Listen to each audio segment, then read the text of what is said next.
강릉 해변가의 밤나무 저택에서 죽음을 앞둔 한 억만장자가 더 이상 효과가 없는 듯한 매일의 약물 칵테일에 갇혀 살고 있었다. 하지만 새로운 가정부의 9살 딸이 그의 약 복용량에서 뭔가 이상한 점을 발견하면서 모든 것이 변한다. 보이지 않는 것을 보는 순수한 눈으로 그녀는 이준호에게 다가가 말한다. 그 약 먹는 거 그만두세요. 나아질 거예요. 순수하게 던져진 이 한마디는 그의 생명을 구할 수도 있고 그가 쌓아올린 제국을 파괴할 수도 있는 진실을 일깨운다. 밤나무 저택은 강릉의 절벽 위에 위험 있게 서 있었다. 하얀 벽과 넓은 창문을 가진 이 저택은 동해를 말없는 파수꾼처럼 바라보며 바람도 실어갈 수 없는 이야기들을 간직하고 있는 듯했다. 신중하게 선택된 열대 식물들로 가득 찬 넓은 정원은 건물을 녹색 망토처럼 둘러싸고 있었고 그 망토는 거의 개인 해변의 모래에 닿을 듯 내려와 있었다. 바로 그 낙원에서 72세의 이준호는 자신의 몸에 갇혀 있었다. 한때 한국 최대 제약회사 중 하나를 지휘했던 기업가는 이제 침대에서 일어날 수도 없었다. 끊임없이 떨리는 손 때문에 도움 없이는 물 한 잔도 들 수 없었고 그의 창백한 피부는 방창문으로 들어오는 강원도의 황금빛 햇살과 대조를 이루었다. 이준호 어르신, 아침 약 드실 시간입니다. 수석 간호사 박선미가 은쟁반을 들고 방으로 들어서며 알렸다.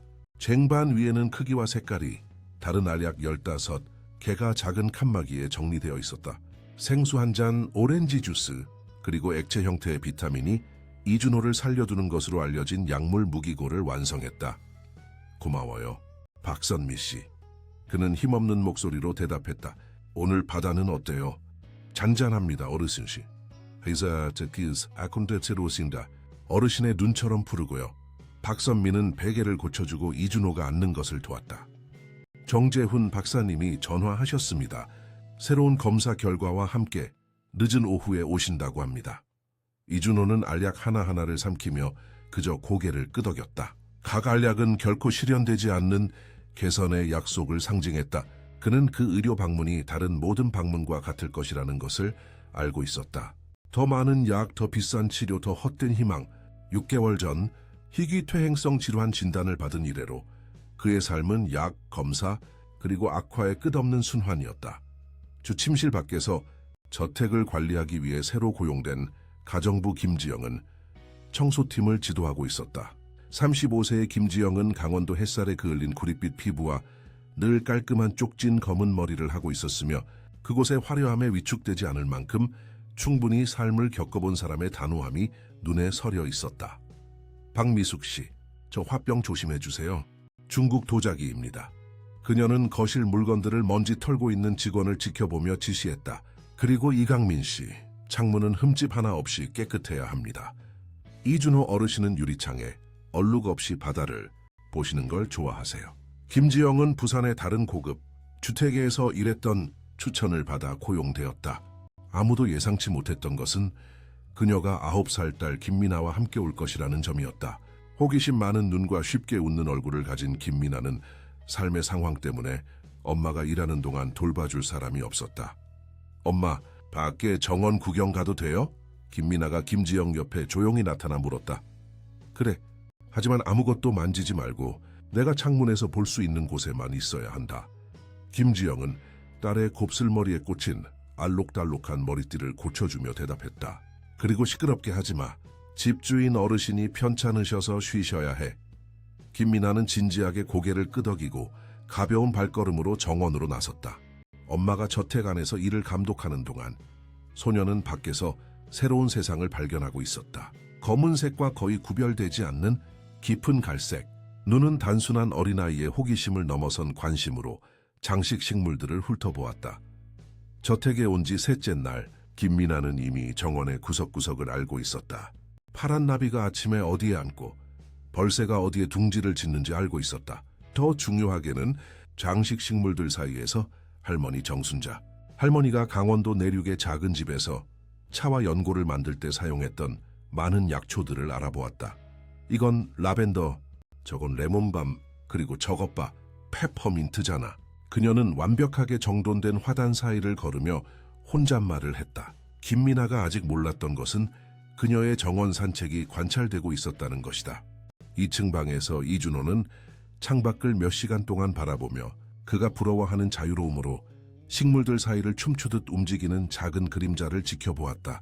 어떤 순간에는 그 소녀의 모습만이 그의 마른 입술에 희미한 미소를 가져다주는 유일한 것이었다. 그날 아침 약을 복용한 후 이준호는 특히 몸이 좋지 않았다. 심한 메스꺼움이 그를 덮쳤고 어지럼증과 귀에서 나는 짜증나는 이명이 뒤따랐다.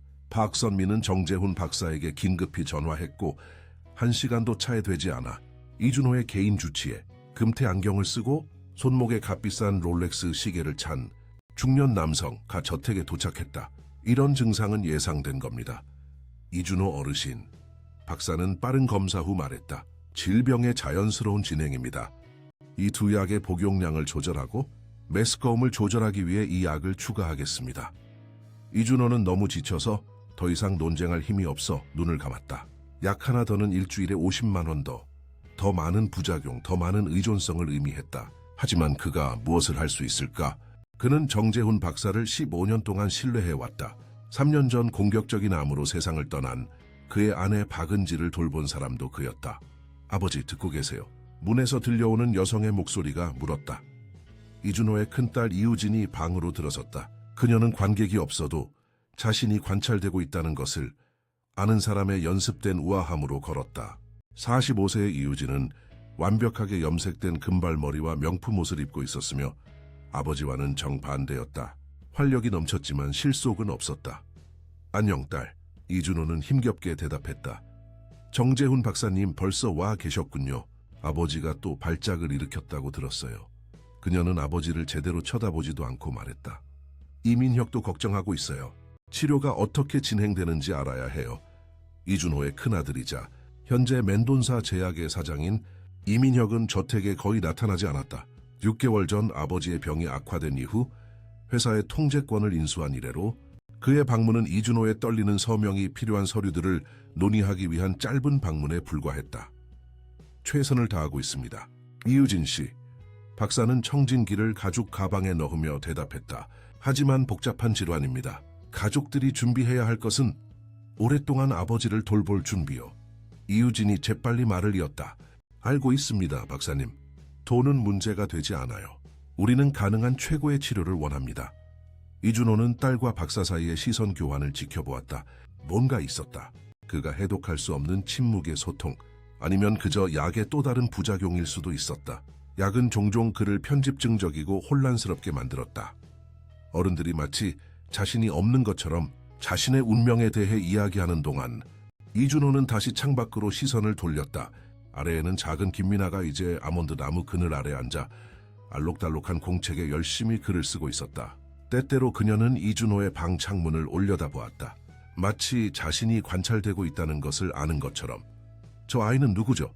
이준호가 대화를 끊으며 물었다. 이우진은 아버지의 시선을 따라가며 불쾌한 표정을 지었다. 새 가정부의 딸이에요. 솔직히 박미숙 씨가 아이 있는 사람을 고용한 이유를 모르겠어요. 그게 합의된 사항은 아니었는데요. 박미숙 씨가 잘했어요. 이준호가 딸을 놀라게 하며 대답했다. 저 아이가 이곳에 생기를 불어넣고 있어요. 당신 어머니가 그렇게 사랑했던 정원을 누군가 즐기는 것을 보니 좋군요. 이우진은 은밀히 눈을 굴렸다. 아버지 가봐야겠어요. 리조트 투자자들과 점심 약속이 있어요. 이민혁은 주말에 들른다고 했어요. 이우진과 박사가 나간 후 이준호는 다시 생각과 저택의 침묵 속에 홀로 남았다. 박선미는 그가 더 편안하게 눕는 것을 돕기 위해 돌아왔다. 박선미 씨, 그가 힘없는 목소리로 불렀다. 저 아이를 아시나요? 가정부의 딸이요? 김이나요? 네, 어르신. 아주 영리한 아이예요. 하루 종일 저택을 탐험하거나 그 작은 공책에 뭔가를 쓰고 있어요. 김지영 씨 말로는 늘 그랬대요. 관찰력이 뛰어나다고요. 식물들을 아는 것 같더군요. 이준호가 말했다. 아, 네. 김지영 씨가 말해줬는데 김미나가 할머니가 약초로 차와 연고를 만들던 내륙 마을에서 왔대요. 그 아이는 할머니가 가정에서 약을 만드는 것을 보며 자랐다고 해요. 얼마 전에는 정원에서 두통을 완화하는 약초를 알아보고 며칠 동안 고통받던 정원사 이강민 씨에게 차를 만들어줬는데 몇 시간 만에 나아졌다고 해요. 이준호는 희미하게 미소 지었다. 뭔가 아이러니한 점이 있었다. 첨단 과학 기술을 기반으로 제약 제국을 건설했던 그가 약용식물에 대한 조상의 지식을 지닌 아이에게 매료되었다니 만나보고 싶군요. 이준호는 자신도 놀라며 말했다. 내일쯤. 박선미는 고개를 끄덕였다. 사장님이 병외에 다른 것에 작은 관심을 보이는 것을 보니 기뻤다. 김지영 씨에게 말해보겠습니다. 김미나가 아주 기뻐할 거예요. 밤이 되자 이준호가 불안한 잠과 고통스러운 각성 사이를 오가는 동안 강릉 상공에 열대 폭풍이 형성되기 시작했다. 강한 바람이 저택의 창문을 흔들었고 번개가 가끔 하늘을 비추며 조용한 복도의 유령 같은 그림자를 드리웠다. 저택 1층에 있는 가정부의 작은 스위트룸에서 김지영은 밖에서 포효하는 폭풍에 아랑곳하지 않고 평화롭게 잠든 딸을 지켜보았다. 김미나의 침대 옆에는 알록달록한 공책이 펼쳐져 있었고 식물, 그림과 어린아이의 글씨체지만 놀랍도록 정리된 필기로 가득 차 있었다. 노란 약, 엄마, 떨림 더 심해짐 10시 30분, 큰 흰알 약, 식은땀 12시 00분, 투명한 액체, 넷 혼란 15시 00분, 밤 약 안 먹고 잤을 때 더 나아짐. 김지영은 한숨을 쉬며 공책을 덮었다. 저택에 온 이후로 김미나는 집주인의 건강에 집착하는 듯했다. 그를 개인적으로 만난 적도 없었지만 말이다. 마치 소녀가 이준호와 설명할 수 없는 연결을 발전시킨 것 같았다. 정순자 할머니가 말씀하신 대로예요. 김미나가 저녁 식사 때 언젠가 중얼거렸다. 때로는 몸이 더 이상 원하지 않을 때 약이 독이 돼요. 김지영은 딸의 이런 고정관념이 문제를 일으킬까봐 걱정했다. 결국 그들은 겨우 3주밖에 되지 않았고 밤나무 저택에서의 일자리는 수년간의 고군분투 끝에 얻은 재정적 안정의 유일한 기회였다. 김미나의 비전통적인 생각 때문에 이 자리를 잃을 여유가 없었다. 내일 이야기하자. 김지영은 잠든 딸의 이마에 입을 맞추며 결심했다. 몇 가지 선을 그어야겠어. 김지영이 몰랐던 것은 그날 밤 지역을 강타한 폭풍이 누구도 예측할 수 없는 훨씬 더 큰 변화의 촉매제가 될 것이라는 점이었다. 저택과 강릉 시내를 연결하는 도로는 산사태로 막혀 의료진의 접근이 불가능해질 것이었다. 그리고 바로 그 강제적인 고립의 시나리오 속에서 김미나와 이준호는 마침내 만나게 될 것이고 현대과학뿐만 아니라 기업가 주변에 신중하게 구축된 권력 구조에도 도전할 예상치 못한 우정이 시작될 것이었다. 비는 밤새도록 무자비하게 쏟아졌다. 마치 하늘이 밤나무 저택의 모든 확신을 씻어내고 김미나가 무의식 중에 정원과 이준호의 마음에 심어놓은 변화의 씨앗을 위한 토대를 마련하려는 듯했다. 폭풍 후 아침은 자연의 맹렬함이 남긴 흔적을 드러냈다. 쓰러진 나무들이 주요 도로를 막았고 산사태로 인해 밤나무 저택은 강릉의 나머지 지역과 고립되었다. 한때 흠잡을 데 없던 정원은 부러진 나뭇가지와 꽃이 빗떨어진 꽃들로 뒤덮여 젖은 잔디 위에 알록달록한 양탄자를 이루고 있었다. 김지영은 휴대폰에 끈질긴 벨 소리에 깜짝 놀라 깨어났다. 긴장하고 걱정스러운 목소리의 간호사 박선미였다. 김지영 씨, 지금 바로 주 침실로 와주세요. 이준호 어르신이 너무 불안해하세요. 도로가 막혀서 의료팀이 올 수 없고 아침 약도 못 드셨어요. 뭐 가고 있어요. 김지영은 잠든 김미나를 보며 재빨리 옷을 입으며 대답했다. 딸을 깨우지 않기로 했다. 2분 안에 도착할게요. 주 침실에서 그녀는 통제된 절망의 장면을 발견했다. 이준호는 침대에 앉아 평소보다 더 창백했고 주름진 얼굴에는 차가운 땀방울이 흘러내렸다. 평소보다 더 심하게 떨고 있었고 그의 눈은 겉으로 보이는 목소리의 침착함과는 대조되는 공포를 반영했다. 누군가 시내로 가야 합니다. 그가 박선미에게 말했다. 약을 안 먹을 수는 없어요. 정재훈 박사님이 약을 중단하면 상태가 급격히 악화될 수 있다고 분명히 말했어요. 이준호 어르신, 김지영이 공손히 다가가며 끼어들었다. 도로가 막혔습니다. 정원사 이강민 씨가 지프차로 나가려다가 방금 돌아왔어요. 사방에 나무가 쓰러져 있고 재난안전대책본부에서 사람들에게 집에 머물라고 권고하고 있답니다. 이준호는 불안감을 억누르려 눈을 감았다. 도로가 언제쯤 풀릴까요? 라디오에 따르면 최소 24시간입니다. 박선미는 걱정스러운 표정으로 이준호의 혈압을 확인하며 대답했다. 하지만 개인 병원 헬리콥터와 연락을 시도하고 있습니다. 날씨가 좋아지는 대로 약을 보낼 수 있을지도 모릅니다. 방문이 다시 열리고 김미나가 가슴에 알록달록한 공책을 안고 조용히 들어섰다.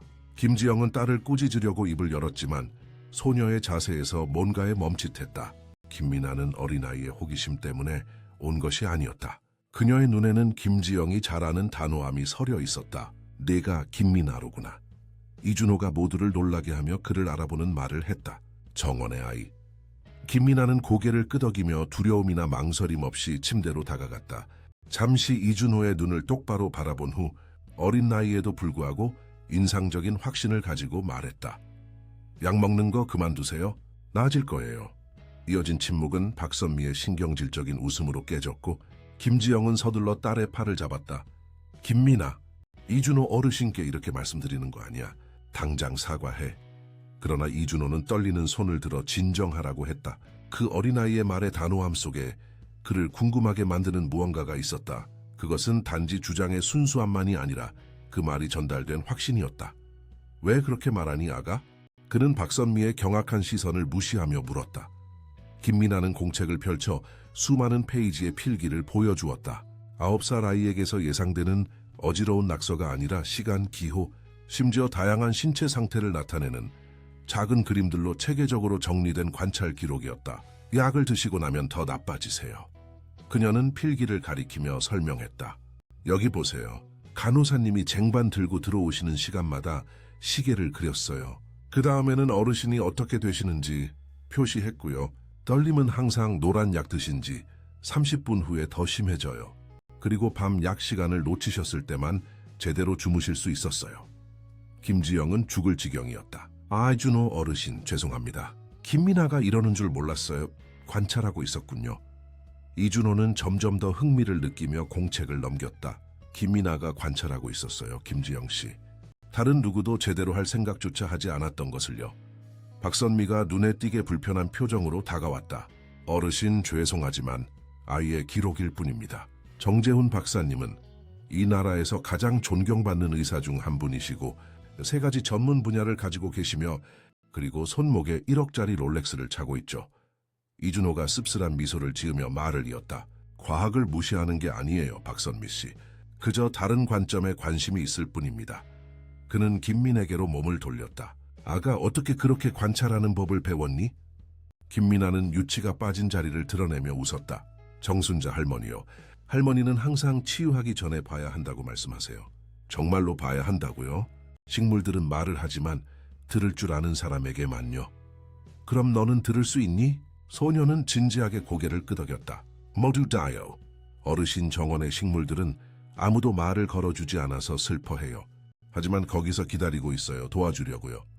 김지영은 가슴이 답답한 채로 그들의 대화를 지켜보았다. 그녀는 딸을 어머니 정순자 할머니가 대표하는 옛 신앙의 세계에서 벗어나게 하려고 그토록 애썼었다. 딸에게는 자신이 결코 갖지 못했던 과학과 기회가 있는 현대적인 삶을 원했다. 그리고 이제 아이러니하게도 바로 그 조상의 지식이 김미나를 그들이 만난 가장 강력한 사람의 관심의 중심으로 이끌고 있었다. 어르신, 김지영이 조심스럽게 끼어들었다. 저희 어머니는 강원도 산골, 정선의 약초꾼이세요. 김미나는 어머니가 천연약을 만드는 것을 보며 자랐어요. 하지만 그건 그저 전통일 뿐이에요. 수세기 동안 살아남은 전통이죠, 김지영 씨. 이준호가 사려 깊게 대답했다. 제약회사 특허, 그리고 저 같은 사람들이 세운 대기업들보다 훨씬 이전에요. 새로운 떨림의 파도가 이준호를 덮쳤다. 이전보다 더 강렬했다. 박선미는 그를 돕기 위해 달려갔고 점점 더 걱정스러운 표정으로 그의 활력 징후를 확인했다. 혈압이 오르고 계십니다, 어르신. 적어도 고혈압 약과 신경조절 약은 드셔야 합니다. 아니면 어쩌면 이준호가 힘겹게 말했다. 실험이 필요할지도요. 이준호의 다음 말은 박선미에게 충격을, 김지영에게는 불안감을 안겨주었다. 시도해보겠습니다. 24시간 동안 약 없이. 여러분은 제 활력 징후를 계속 모니터링하세요. 실제 위험이 조금이라도 있다면 가능한 한 빨리 치료를 재개할 것입니다. 이준호 어르신, 이건 미친 짓이에요. 박선미가 항의했다. 정재훈 박사님은 절대 반대하실 겁니다. 제가 허락할 수 없습니다. 허락을 구하는 게 아니에요. 박선미 씨. 이준호가 몇 달 동안 보여주지 않았던 권위 있는 목소리로 대답했다. 여전히 내 집이고 내 몸도 여전히 내 것입니다. 이것을 직접적인 명령으로 간주하세요. 간호사는 김지영을 쳐다보며 지지를 구하는 듯했지만 가정부는 중립을 지켰다. 사장님의 의료 결정에 대해 의견을 제시할 위치가 아니라는 것을 이해했기 때문이었다. 공식적으로 반대 의견을 기록하겠습니다. 박선미가 마침내 선언했다. 그리고 1시간마다 활력 징후를 모니터링하겠습니다. 30분마다요. 이준호가 정정했다. 그리고 나서 눈을 크게 뜨고 모든 것을 지켜보고 있는 김미나에게 몸을 돌렸다. 그리고 너 작은 과학자 계속 기록할 거니? 김미나는 열정적으로 고개를 끄덕였다. 여기 어르신이랑 같이 있어도 돼요. 시끄럽게 안 할게요. 김지영이 항의하기도 전에 이준호는 이미 동의했다. 영광이죠. 아마도 네가 식물들이 말하는 것에 대해 더 많이 이야기해 줄 수도 있겠군요. 그렇게 시작된 것이 나중에 저택의 모든 사람들에게 실험이라고 불리게 될 것이었다. 처음 6시간 동안 이준호의 상태는 실제로 악화되었다. 식은땀, 극심한 불안, 메스꺼움이 점점 더 심해지는 파도처럼 그를 덮쳤다. 박선미는 모든 것을 모니터링하며 실제 위험의 작은 징후라도 보이면 비상 프로토콜을 발동할 준비를 하고 있었다. 김미나는 방 구석의 안락의자에 앉아 공책에 관찰하고 기록했다. 가끔 이준호와 시선을 교환하며 마치 비밀을 공유하는 듯했다. 김지영은 가정부 업무와 딸의 상태를 확인하기 위해 자주 방을 방문하는 것으로 하루를 보냈다. 한 번은 김미나가 이준호에게 정순자 할머니와 그녀의 기적적인 치유에 대한 이야기를 들려주고 있는 것을 발견했다. 그래서 3년 동안 말을 못하던 아이가 노래를 부르기 시작했어요. 모두가 놀랐지만 정순자 할머니는 그저 웃으셨죠. 할머니는 이미 알고 계셨거든요. 그 아이에게 무엇을 주었니? 이준호가 자신이 느끼는 육체적 불편함에도 불구하고 눈에 띄게 즐거워하며 물었다. 패션프루트 IP차에 꿀을 넣은 거예요. 하지만 차 때문만은 아니었어요. 김미나가 진지하게 설명했다. 할머니가 만드신 방식 때문이었어요. 올바른 주문을 외우고 올바른 달의 약초를 땄거든요.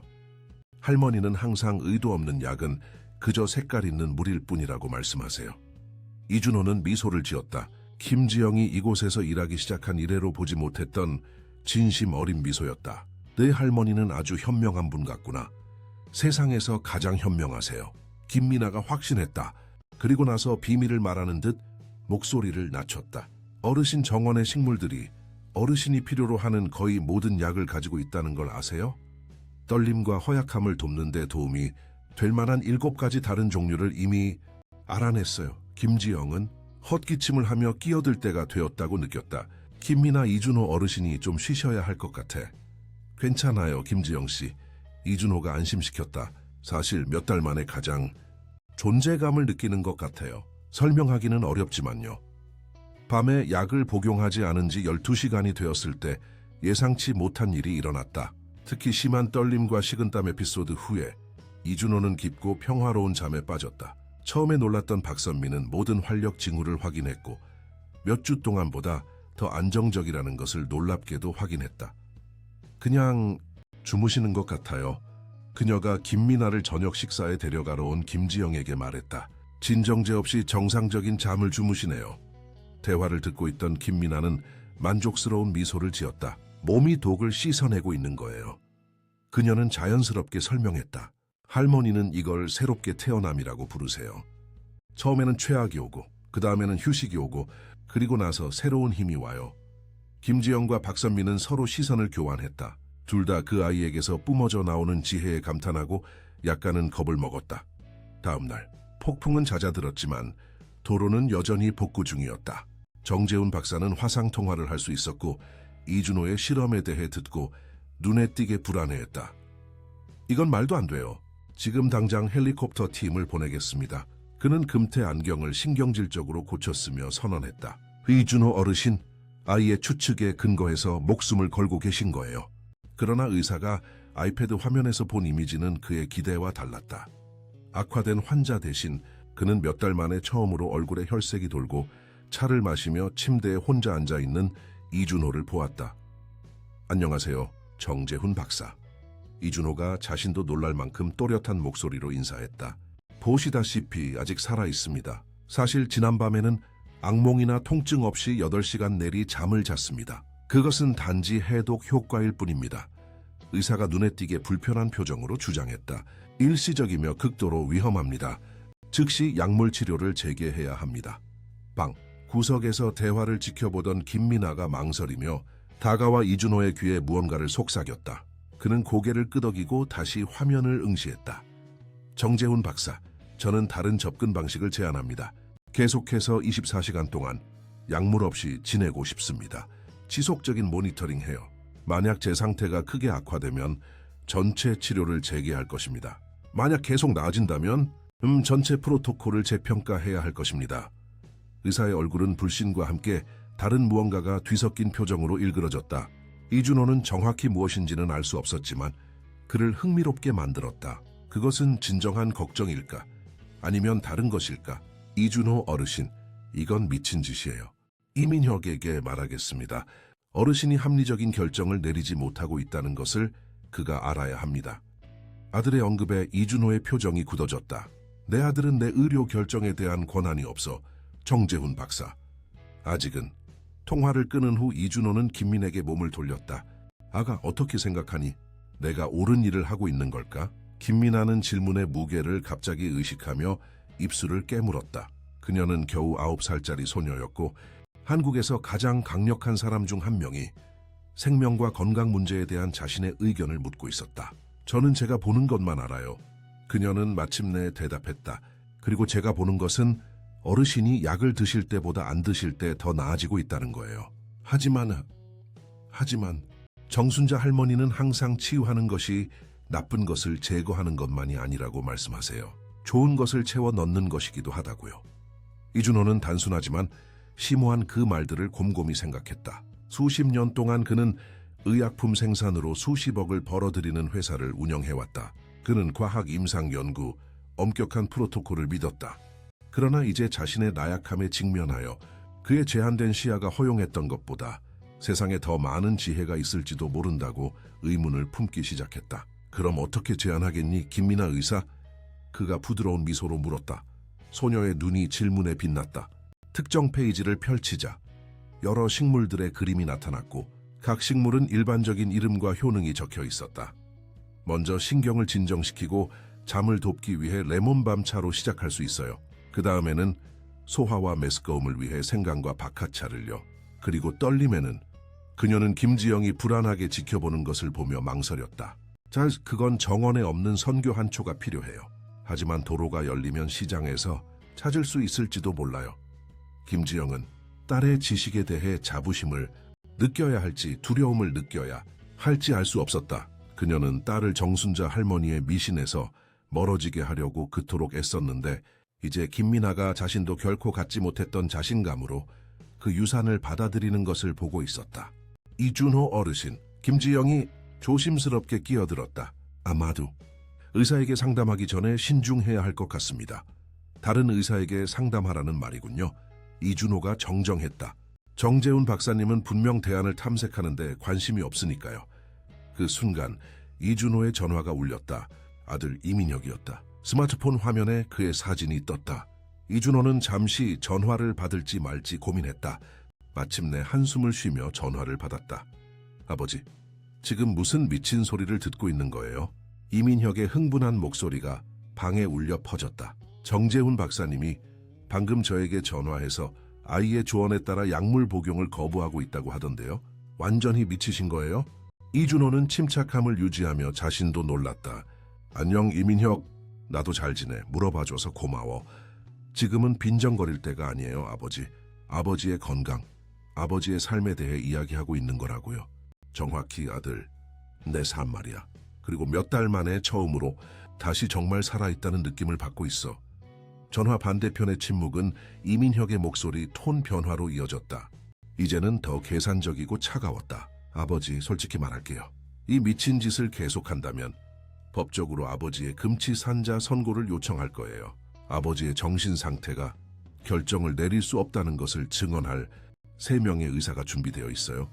협박은 독성 구름처럼 공중에 떠돌았다.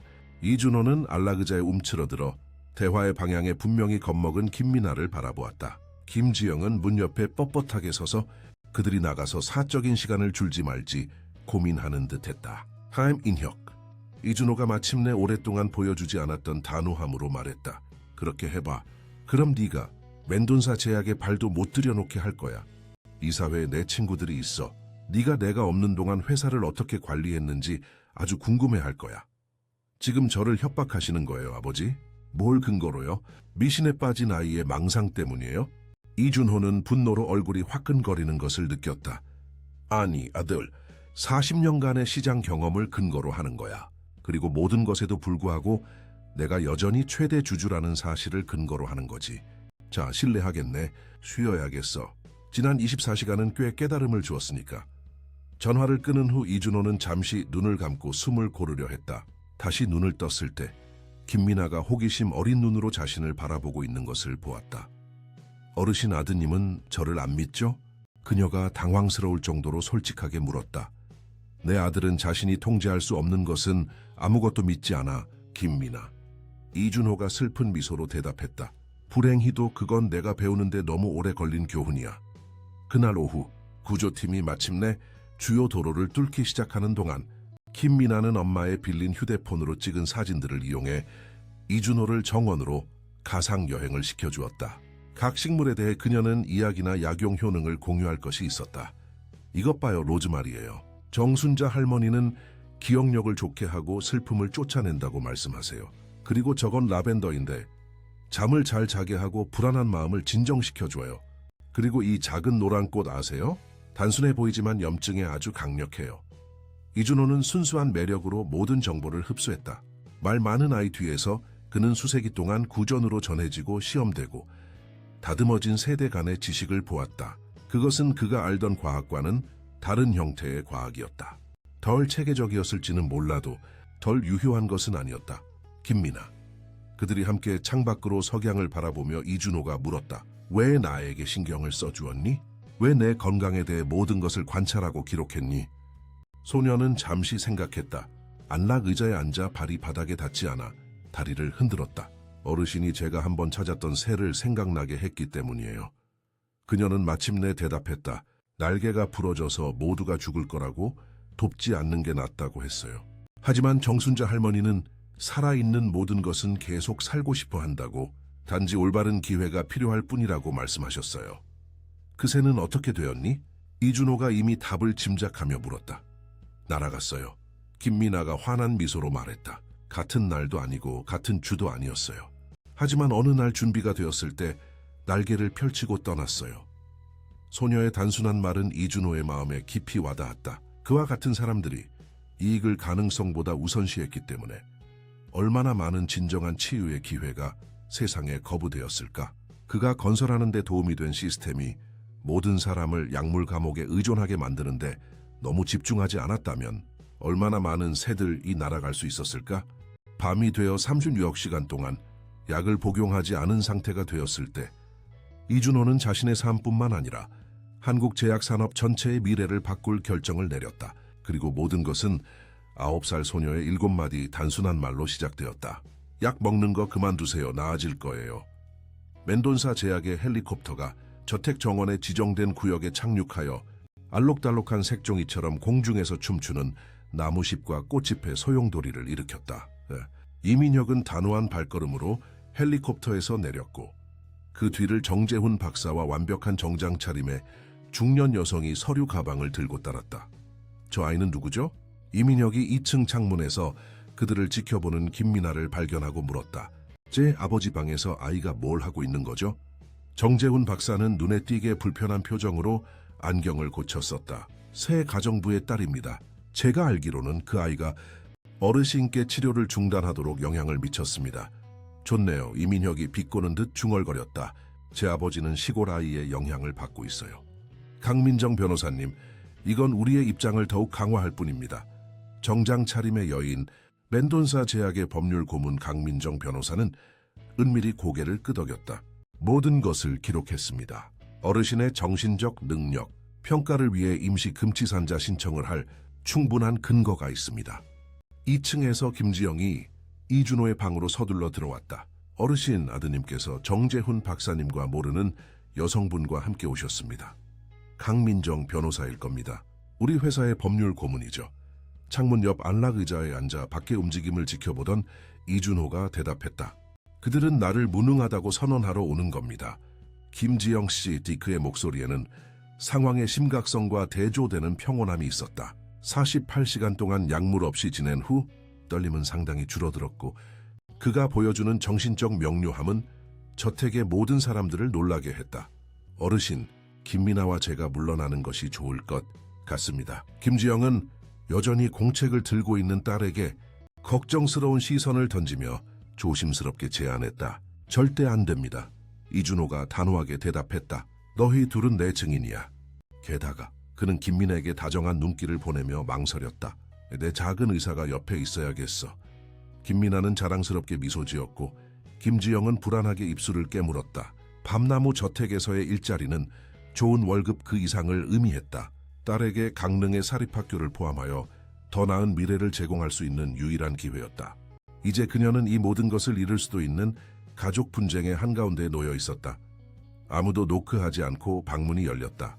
이민혁이 허리케인처럼 들어왔고 그 뒤를 정재훈 박사와 강민정 변호사가 따랐다. 아버지처럼 키가 크고 날씬했지만 더 날카로운 인상을 가진 이민혁의 눈에는 차가운 야망이 서려 있었고 이는 이준호의 눈에서 다시 타오르기 시작한 지혜의 빛과 대조를 이루었다. 아버지, 그가 격식 없이 시작했다. 이것은 개입입니다. 아버지는 괜찮지 않고 최근의 결정들이 그것을 증명합니다. 자네도 좋은 아침이군, 아들. 이준호가 침착하게 대답했다. 지원군을 데려왔군. 이민혁은 그 말을 무시하고 이준호의 활력 징후를 확인하기 위해 방금 들어온 박선미에게 몸을 돌렸다. 간호사 지난 48시간 동안의 완전한 보고서를 원합니다. 활력 징후의 변화, 불규칙한 행동 모든 것을요. 박선미는 망설이며 이민혁에서 이준호로 시선을 옮겼다. 이민혁 어르신, 죄송하지만 제 환자는 어르신의 아버지입니다.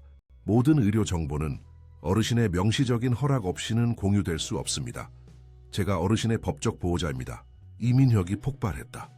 아직은 아니야, 아들. 이준호가 침착함을 유지하며 끼어들었다. 내가 아는 한 나는 여전히 완전한 민사 능력을 가지고 있어. 그렇지 않습니까, 강민정 변호사님? 메인 비시 코틀로리치 이토아스테마 머리다. 변호사는 불편하게 헛기침을 했다. 기술적으로는 그렇습니다, 이준호 어르신. 하지만 저희가 여기에 있는 것은 바로 어르신의 적절한 의료 결정을 내릴 능력에 대한 우려가 있기 때문입니다. 정확히 무엇을 근거로요? 이준호가 물었다. 몇 달 만에 가장 기분이 좋다는 사실 때문입니까? 아니면 저를 완전한 무능력의 가장자리로 몰고 간 치료에 대해 의문을 제기하고 있다는 사실 때문입니까? 정재훈 박사가 앞으로 한 걸음 나아가 의료 권위자의 역할을 맡았다. 이준호 어르신, 심각한 신경 퇴행성 질환을 앓고 계십니다. 지금 느끼시는 일시적인 개선은 약물 중단의 급작스러운 반동 효과일 뿐입니다. 위험하고 지속 불가능합니다. 흥미로운 이론이군요. 정재훈 박사, 이준호가 대답했다. 하지만 한 가지 묻겠습니다. 6개월 동안 박사님의 보살핌을 받았는데 왜 저는 점차적으로 악화되기만 했습니까? 박사님이 처방한 15가지 약 중 왜 단 한 가지도 지난 48시간 동안 제가 느낀 개선의 일부조차도 만들어내지 못했습니까? 의사는 신경질적으로 안경을 고쳤었다. 복잡한 질환입니다, 이준호 어르신. 치료는 진행을 조절하기 위한 것이지 이미 확립된 증상을 되돌리기 위한 것은 아닙니다. 방구, 석에서 조용히 모든 것을 지켜보던 김미나가 마치 학교에서처럼 손을 들었다. 그토록 어린아이 같은 동시에 그토록 자신감 있는 몸짓은 모두를 놀라게 했고 잠시 침묵이 흘렀다. 그래, 김미나? 이준호가 미소를 참으며 말했다. 제가 뭘 좀 보여드려도 될까요? 그녀는 이미 일어서서 여러 잔의 물과 약병이 놓인 작은 테이블로 걸어가며 물었다. 이민혁은 눈을 굴렸다. 이건 말도 안 돼요. 아이들 장난에 쓸 시간이 없어요. 아니, 이민혁, 이준호가 반박했다. 배울 시간은 충분해. 김미나, 보여줘. 소녀는 빈 컵 3개를 들고 물을 채웠다. 그리고 쟁반에서 3가지 다른 약병을 선택했다. 가운 입으신 어르신이 이 약들이 함께 이준호 어르신을 돕는다고 말씀하셨죠? 그녀는 정재훈 박사를 똑바로 바라보며 물었다. 네, 그 약들은 질환의 다양한 측면을 조절하기 위해 함께 작용합니다. 의사가 거만하게 대답했다. 김미나는 고개를 끄덕이고는 각 컵에 알약 하나씩을 녹였다. 이 3가지를 합치면 어떻게 되는지 보세요.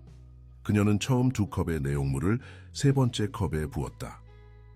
즉시 혼합물은 색깔이 변하기 시작했고 약간 흐려지면서 바닥에 침전물이 형성되었다. 이게 뭘 증명한다는 거죠? 이민혁이 조급하게 물었다. 서로 맞지 않는다는 거예요. 김미나가 단순하게 대답했다. 정순자 할머니는 항상 두 약이 컵 안에서 싸우면 몸 안에서도 싸울 거라고 말씀하세요. 정재훈 박사는 경멸했다. 말도 안 되는 소리입니다. 시험관 내 화학 반응이 반드시 생체 내에서 재현되는 것은 아닙니다. 인체 대사는 물 한 잔으로 시뮬레이션 할 수 없는 복잡한 방식으로 약물을 처리합니다. 맞아. 이준호가 의사를 놀라게 하며 동의했다. 하지만 또 다른 사실은 뭔지 알아? 정재훈 박사.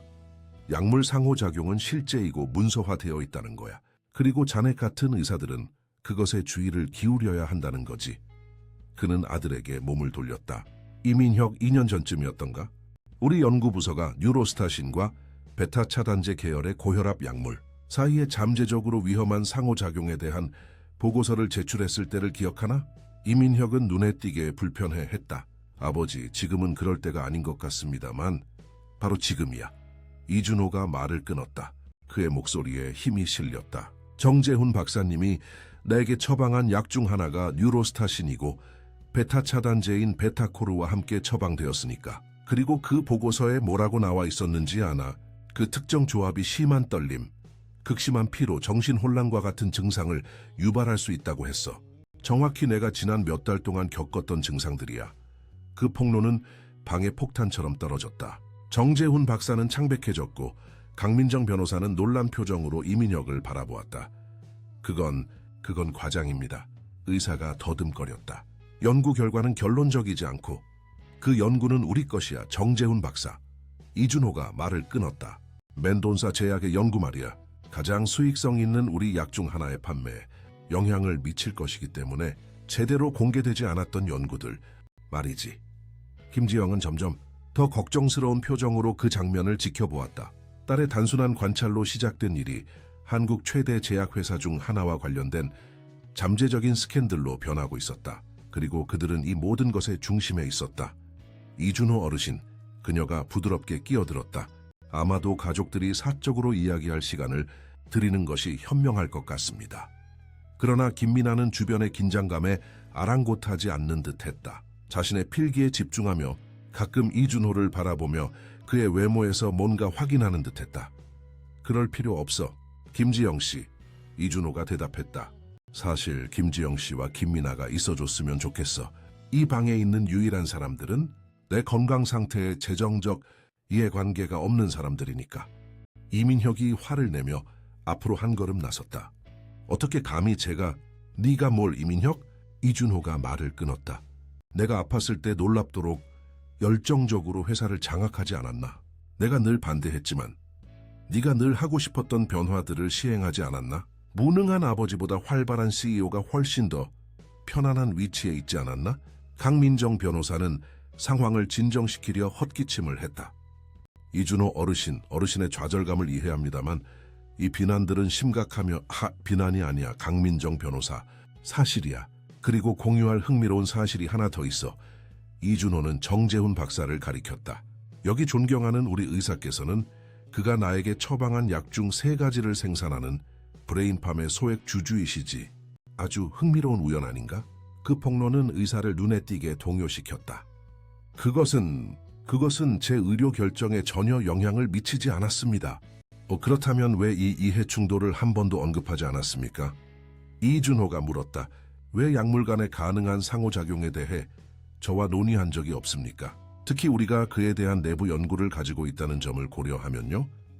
이민혁은 상황이 통제 불능으로 치닫고 있다는 것을 깨닫고 새로운 접근 방식을 시도했다. 아버지, 우리 모두 지치고 스트레스 받고 있어요. 약물 치료를 재개해서 안정을 되찾으시고 그 다음에 차분하게 치료 프로토콜 변경에 대해 논의하는 건 어떨까요? 안 돼, 이민혁. 이준호가 단호하게 대답했다. 실험은 계속될 거야. 사실 확대하고 싶어. 그는 김민에게 몸을 돌렸다. 아가, 내가 도움이 될 만한 식물들을 몇 가지 언급했지. 시도해 볼 수 있을 것 같니? 소녀의 얼굴이 환해졌다.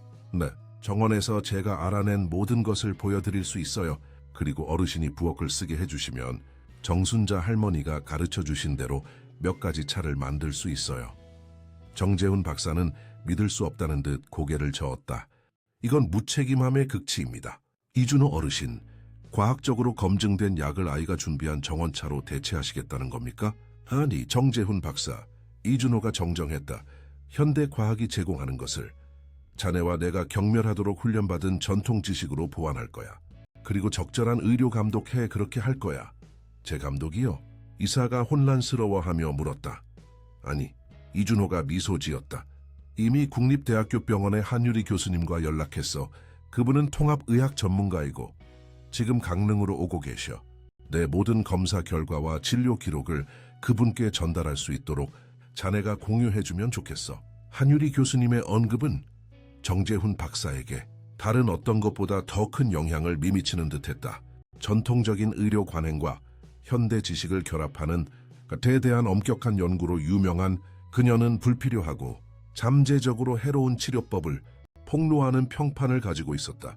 이준호 어르신, 몇 년 동안 함께 해온 의사를 그렇게 쉽게 바꿀 수는 없습니다. 정재훈 박사가 힘없이 항의했다. 바꿀 수 있고 정확히 그렇게 하고 있어. 이준호가 대답했다. 김지영 씨, 강민정 변호사님께 사무실이 어디 있는지 안내해 주시겠어요? 그분은 제 모든 의료 기록 이전을 준비해야 할 겁니다. 변호사는 이 과정에 포함된 것에 놀란 듯 보였지만 곧 전문적인 침착함을 되찾았다. 이준호 어르신, 회사의 법률 고문으로서 어르신의 치료에 대한 갑작스러운 변경이 주주 계약서의 정신적 능력, 조항을 고려할 때 회사 통제에 영향을 미칠 수 있다고 경고해야 합니다. 충분히 인지하고 있습니다. 강민정 변호사. 그리고 저는 제 최대 주주로서의 권리가 보존되도록 변호사님께 의지하고 있습니다. 이준호는 이민혁을 똑바로 바라보았다. 이민혁, 자네에게 지금 두 가지 선택지가 있어. 나를 무능하다고 선언하려는 이 서투른 시도를 계속할 수도 있고, 이는 회사 주식과 자네 자신의 평판에 영향을 미칠 스캔들로 이어질 거야. 아니면 내가 건강을 회복하고 있다는 것을 받아들이고 우리 자신의 약이 어떻게, 그리고 왜 나를 거의 죽일 뻔했는지 이해하기 위해 나와 함께 일할 수도 있어. 이민혁은 분노와 전략적 계산 사이에서 갈등하는 듯했다. 마침내 통제된 한숨을 쉬며 넥타이를 고쳐매고 더 화해적인 자세를 취했다. 저는 그저 아버지를 걱정하는 것뿐입니다. 정말로 나아지고 있다고 믿으신다면 제대로 기록합시다. 검사 독립적인 평가, 모든 것을 기록하는 거죠. 하지만 신중해야 합니다. 이준호는 작은 승리를 인정하며 고개를 끄덕였다. 전적으로 동의하네. 이제부터 완전한 투명성이다. 이민혁, 정재훈 박사, 그리고 강민정 변호사가 마침내 방을 떠났을 때 사려 깊은 침묵이 감돌았다. 감탄과 불안이 뒤섞인 채 모든 장면을 지켜보던 김지영이 이준호에게 다가갔다. 어르신, 신뢰가 안 된다면 여쭤봐도 될까요? 어르신은 정말로 나아지고 있다고 믿으시는 건가요? 아니면 그저 통제권을 되찾으려는 건가요? 이준호는 솔직함에 감사하며 미소 지었다. 아주 좋은 질문이군요, 김지영 씨. 대답은 둘 다인 것 같습니다. 육체적으로 나아지고 있는 것은 맞습니다. 하지만 또한 깨달았습니다. 제 몸뿐만 아니라 제 회사, 제 가족, 제 삶에 대한 통제권을 잃었다는 것을요. 그는 약용식물 그림을 다시 정리하고 있는 김미나를 바라보았다. 따님은 저에게 건강 그 이상의 큰 도움을 주었습니다. 그녀는 제 자신의 직감을 믿는 것이 무엇인지 상기시켜 주었습니다. 김지영은 딸에 대한 자부심과 함께 발생할 수 있는 결과에 대한 지속적인 두려움을 느꼈다. 김미나는 항상 사람들과 자연에 대한 특별한 연결을 가지고 있었어요. 저희 어머니는 그녀가 그런 재능을 가지고 태어났다고 말씀하세요. 그것에 대해 어떻게 생각하십니까? 이준호가 그녀의 목소리에 망설임을 감지하며 물었다. 김지영은 대답하기 전에 깊이 숨을 들이쉬었다. 두려워요, 이준호 어르신. 저는 항상 김미나가 저와 저희 어머니와는 다른 삶을 살기를 바랐어요. 정규교육, 과학, 저희가 결코 갖지 못했던 기회에 기반한 현대적인 삶을요. 저는 항상 이 재능이 그녀를 과거에 묶어두고 그녀를 다르게 만들까봐 두려워했어요. 이준호는 이해한다는 듯 고개를 끄덕였다. 그리고 지금은요? 지금은 더 이상 모르겠어요. 교육받은 의사들과 첨단 기술이 실패했을 때 어르신을 도왔던 것을 보니 어쩌면 제가 어머니보다 무엇이 가치 있는 것인지 더 잘 안다고 생각했던 것이 오만이었을지도 모릅니다.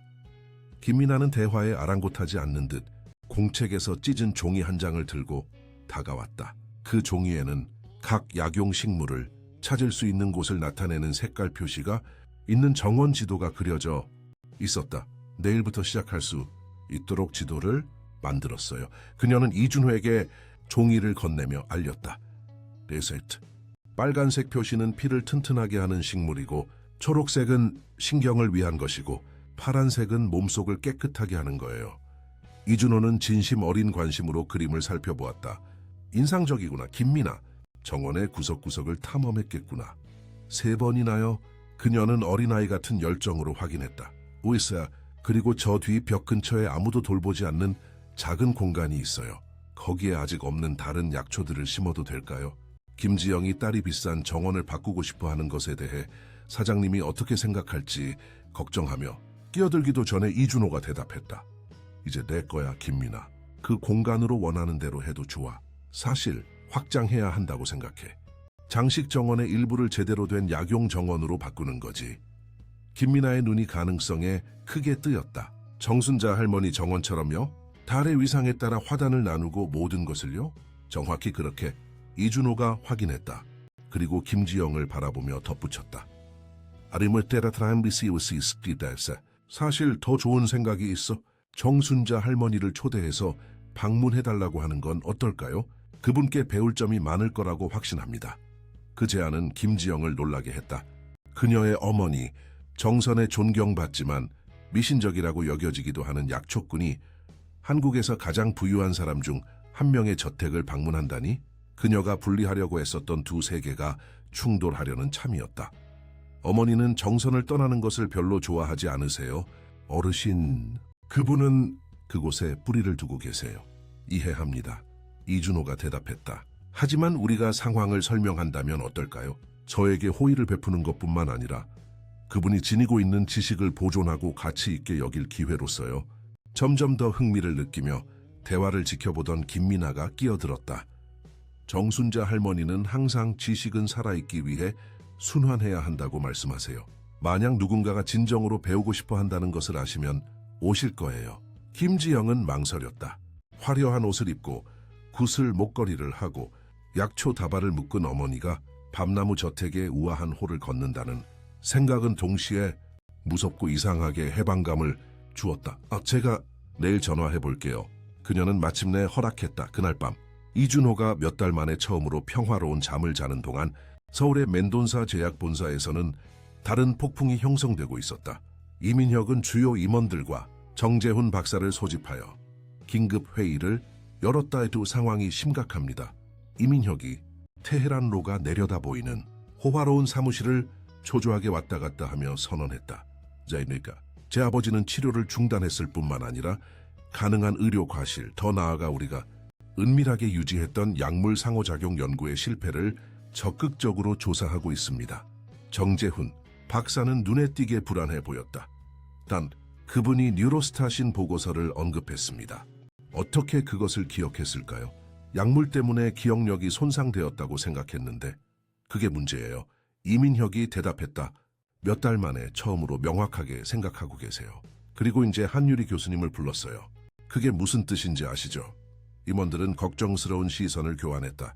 한유리 교수님은 의료계에서 너무나 존경받는 인물이라서 괴짜나 무능하다고 쉽게 치부할 수 없었다. 그분은 제 아버지가 처음 진단받았던 질병에 걸린 적이 없다고 주장하고 있어요. 이민혁이 눈에 띄게 불편해하며 말을 이었다.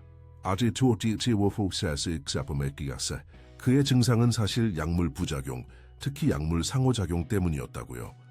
마케팅 이사 정수아가 창백해졌다. 뉴로스타신에 대한 연구를 언급했나요?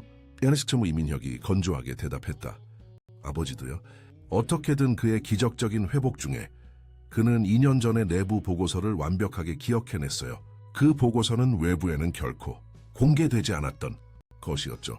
이건 잠재적인 재앙입니다. 이사회에서 가장 오래된 멤버인 김정수가 선언했다. 이준호 어르신이 우리 회사가 위험한 상호작용에 대한 정보를 억압했고 그 자신도 그 희생자였다는 컷을 공개하기로 결정한다면 그런 일은 없을 겁니다. 이민혁이 실제로 느끼지 않는 자신감으로 말을 끊었다. 야시오마, 제 아버지는 이 회사를 바닥부터 세웠어요. 그는 자신의 유산을 파괴하지 않을 겁니다. 그렇게 확신하지 마세요. 테이블 끝에서 여성의 목소리가 들렸다. 모두가 30년 동안 이준호의 개인적인 친구이자 운영 부사장인 이정은에게로 시선을 돌렸다. 저는 여기 있는 누구보다 이준호를 오래 알아요. 그가 속았다고, 자신의 회사가 그가 소중히 여겼던 윤리적 원칙에서 벗어났다고 믿는다면 그는 모든 것을 폭로하는 것을 주저하지 않을 겁니다. 그리고 더 있어요. 재무이사 박성준이 태블릿을 확인하며 덧붙였다. 저택의 우리 정보원들에 따르면 이준호 어르신은 지난 3일 동안 사무실에서 집중적으로 일했습니다. 지난 5년 동안의 모든 내부 약물, 상호작용 연구를 포함하여 다양한 회사 문서를 요청했습니다. 이민혁은 의자에 주저앉았고 좌절감이 역력했다. 전략이 필요해요. 빨리요. 제가 제안 하나 하겠습니다. 정수아가 제안했다. 선수를 치는 건 어떨까요? 잠재적으로 문제가 있는 약물에 대한 자발적인 리콜, 새로운 안전 프로토콜에 대한 공개 발표, 투명성 캠페인, 그럼 수십억이 들 거예요. 이민혁이 항의했다. 주가가 폭락할 거라고요. 회사 설립자가 주도하는 공개 스캔들보다 덜할 겁니다. 이정은이 침착하게 반박했다. 생각해보세요. 이민혁, 아버지가 이 이야기를 공개하면 우리만 고통받는 게 아니에요. 아버지가 아팠을 때 통제권을 잡았고 잠재적으로 위험을 알고 있었던 당신 개인도 마찬가지일 겁니다. 모두가 그 의미를 받아들이는 동안 방은 무거운 침묵에 잠겼다. 마침내 김정수가 헛기침을 했다. 어쩌면 세 번째 길이 있을지도 모릅니다. 과실을 인정하거나 아버지를 공개적으로 대면하지 않고도 서사를 통제할 수 있는 방법이요. 모두의 시선이 그에게로 향했고 해결책을 갈망했다. 한편 밤나무 저택에서는 놀랍지만 심오한 변화가 계속되고 있었다. 김민아가 시작하고 정순자 할머니가 확장한 약용 정원은 이제 저택 녹지 공간의 거의 4분의 1을 차지하고 있었다. 식물들은 그들의 친화력과 특정 빛 및 물 요구사항을 존중하여 원형 패턴으로 배열되어 있었다. 이준호는 지팡이의 도움 없이 화단 사이를 걸어 다녔다. 불과 3주 전에는 상상할 수 없는 일이었다. 그의 옆에서 김민아는 자라나는 각 새로운 식물의 이름과 효능을 열정적으로 설명했다. 이것 봐요, 얼마나 자랐는지. 쑥이에요. 정순자 할머니는 간의 독소를 제거하는데 좋다고 말씀하세요. 그리고 저기 잎이 톱니 모양인 건 민들레이예요. 잡초 같지만 면역 체계에 아주 강력해요. 이준호는 순수한 관심으로 모든 정보를 들었다. 소녀의 지식뿐만 아니라 그토록 열정적으로 전달하는 능력에 감탄했다. 그리고 네가 심었던 그 특별한 꽃은 균형 잡힌 토양에서만 자란다는 그 꽃 말이야? 김이나의 얼굴이 환해졌다. 아주 예뻐요. 와서 보세요. 그녀는 무성한 나무 그늘에 부분적으로 가려진 더 멀리 떨어진 화단으로 그를 안내했다. 그곳에는 거의 투명한 파란색의 섬세한 꽃을 가진 작은 식물이 미풍에 부드럽게 흔들리고 있었다. 정순자 할머니는 하늘의 눈물이라고 부르세요. 장소와 사람들이 조화를 이룰 때만 꽃을 피운다고 해요. 어르신 보셨어요? 모든 꽃이 피었어요. 이준호는 더 잘 보기 위해 몸을 굽혔다. 몇 주 전에는 불가능했을 움직임이었다. 말썽, 놀랍구나, 김민아. 그렇게 섬세하면서도 강하구나.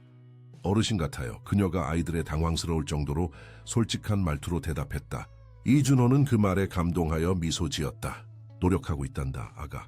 아직 배울 것도 많고 고칠 것도 많아. 다가오는 발소리에 둘 다 몸을 돌렸다. 김지영이 돌길을 따라 걸어오고 있었고 김이나는 주전자와 컵이 담긴 쟁반을 들고 있었다. 할머니의 특별한 차 시간이에요. 그녀가 알렸다. 한유리 교수님이 방금 매일 진찰을 위해 오셨고 정제서 함께 하시라고 하셨어요. 지난 며칠 동안 저택에는 편안한 리듬이 자리 잡았다. 아침은 정원과 약초 준비에 할애되었고 오후는 한유리 교수님과의 진찰과 이준호의 사무실 업무에 할애되었으며 저녁은 테라스에서의 조용한 대화에 할애되었다. 그곳에서 정순자 할머니는 종종 실용적인 지혜와 신비로운 요소를 결합한 치유 이야기를 들려주었고 이준호는 놀랍게도 더 이상 그것을 미신으로 치부하지 않았다. 정재서 한유리 교수님은 서류 가방과 태블릿을 들고 기다리고 있었다. 그녀 옆에는 정순자 할머니가 약초 조제품이 담긴 작은 어두운 유리병들을 정리하고 있었는데 각 병에는 성분과 목적이 꼼꼼하게 라벨링되어 있었다. 안녕하세요. 여러분, 의사가 미소로 인사했다. 이준호 어르신, 오늘 아주 좋아 보이시네요. 손떨림이 거의 사라졌어요. 사회 사람처럼 느껴집니다. 그가 편안하게 앉으며 확인했다. 불면증 약 없이 8시간 내리 잠을 잤습니다. 그리고 몇 달 만에 처음으로 꿈을 꾸었습니다. 그것은 중요합니다. 한유리 교수가 기록하며 말했다. 꿈이 꾸어지는 렘수면 패턴은 특정 약물, 특히 조합하여 복용할 때 종종 억제됩니다. 정순자 할머니가 현명하게 고개를 끄덕였다. 꿈은 영혼을 안에서부터 씻어내는 물이에요. 꿈이 없으면 비 없는 식물처럼 시들어요. 한유리 교수님은 미소 지었다.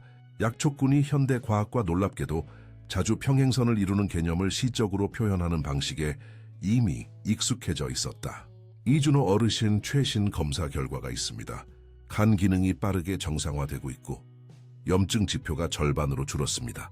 그리고 원래 진단은요, 김지영이 상사의 건강에 관한 모든 세부 사항에 항상 주의를 기울이며 물었다.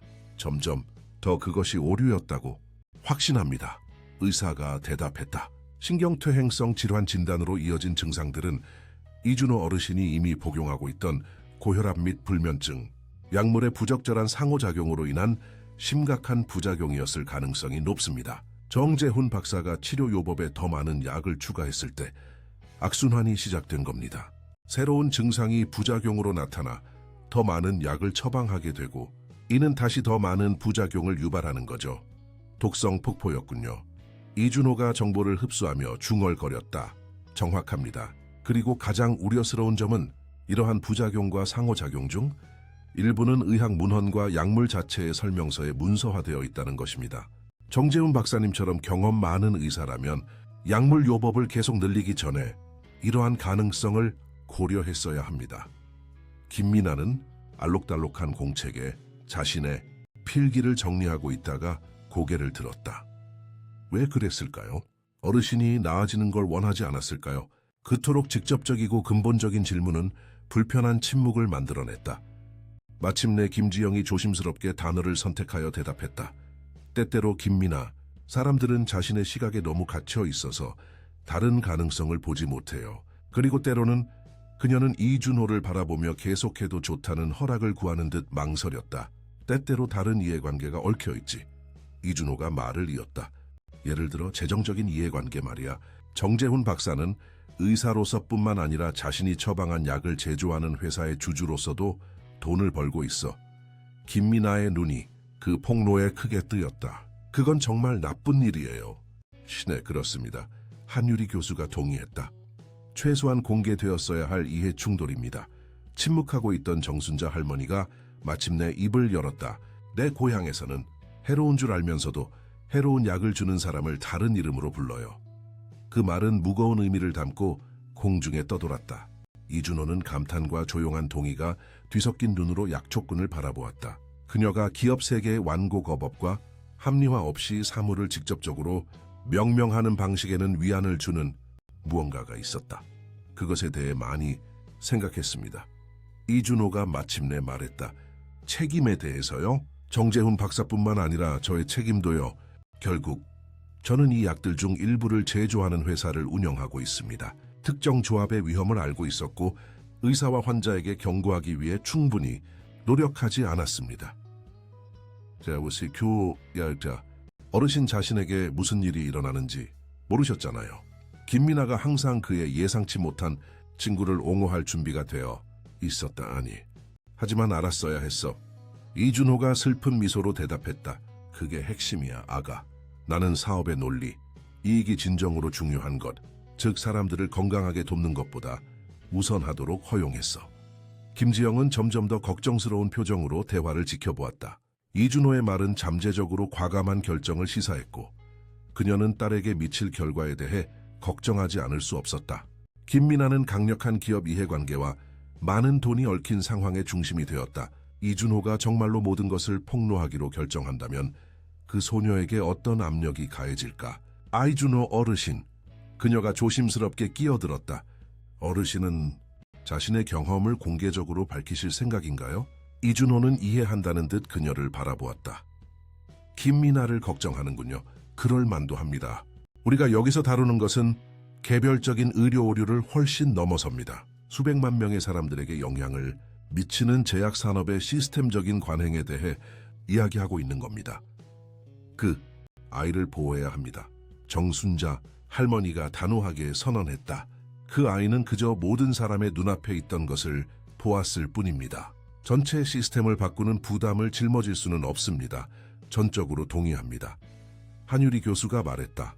어떤 공개적인 행동도 김미나와 그 가족의 신원과 안녕을 보호해야 합니다. 그러나 김미나는 자신의 안전보다는 자신이 받았다고 느끼는 임무에 덜 걱정하는 듯했다. 하지만 사람들은 알아야 해요. 다른 사람들도 어르신처럼 같은 약을 먹고 아파하고 있다면요. 이준호는 감탄하며 소녀를 바라보았다. 어린 나이에도 불구하고 그녀는 무엇이 중요한지 직관적으로 이해하고 있었다. 개인의 건강뿐만 아니라 타인에 대한 훨씬 더 큰 책임의 원칙 말이다. 내 말이 맞아, 김미나. 그래서 내가 결정을 내렸어.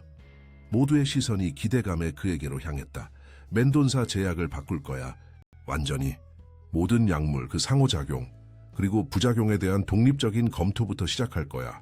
판매와 주기에 일시적으로 영향을 미치더라도 모든 것을 공개할 거야. 한유리 교수가 승인하며 고개를 끄덕였다. 그것은 업계에 혁명적일 것입니다. 이준호 어르신. 하지만 그게 다가 아니야. 그가 말을 이었다. 회사 내에 새로운 부서를 만들 거야. 정순자 할머니의 지식과 같은 전통 지식을 기반으로 한 약물을 연구하고 개발하는 데 전념하는 부서야. 자연과 함께 작동하고 자연에 반하지 않는 약물이지. 김미나의 눈이 가능성에 빛났다. 약용식물연구소처럼요? 가 정확히 이준호가 확인했다. 어째, 그리고 너와 네 할머니가 이 프로젝트의 특별 고문이 되어주면 좋겠어. 김지영은 그 제안에 숨을 들이켰다.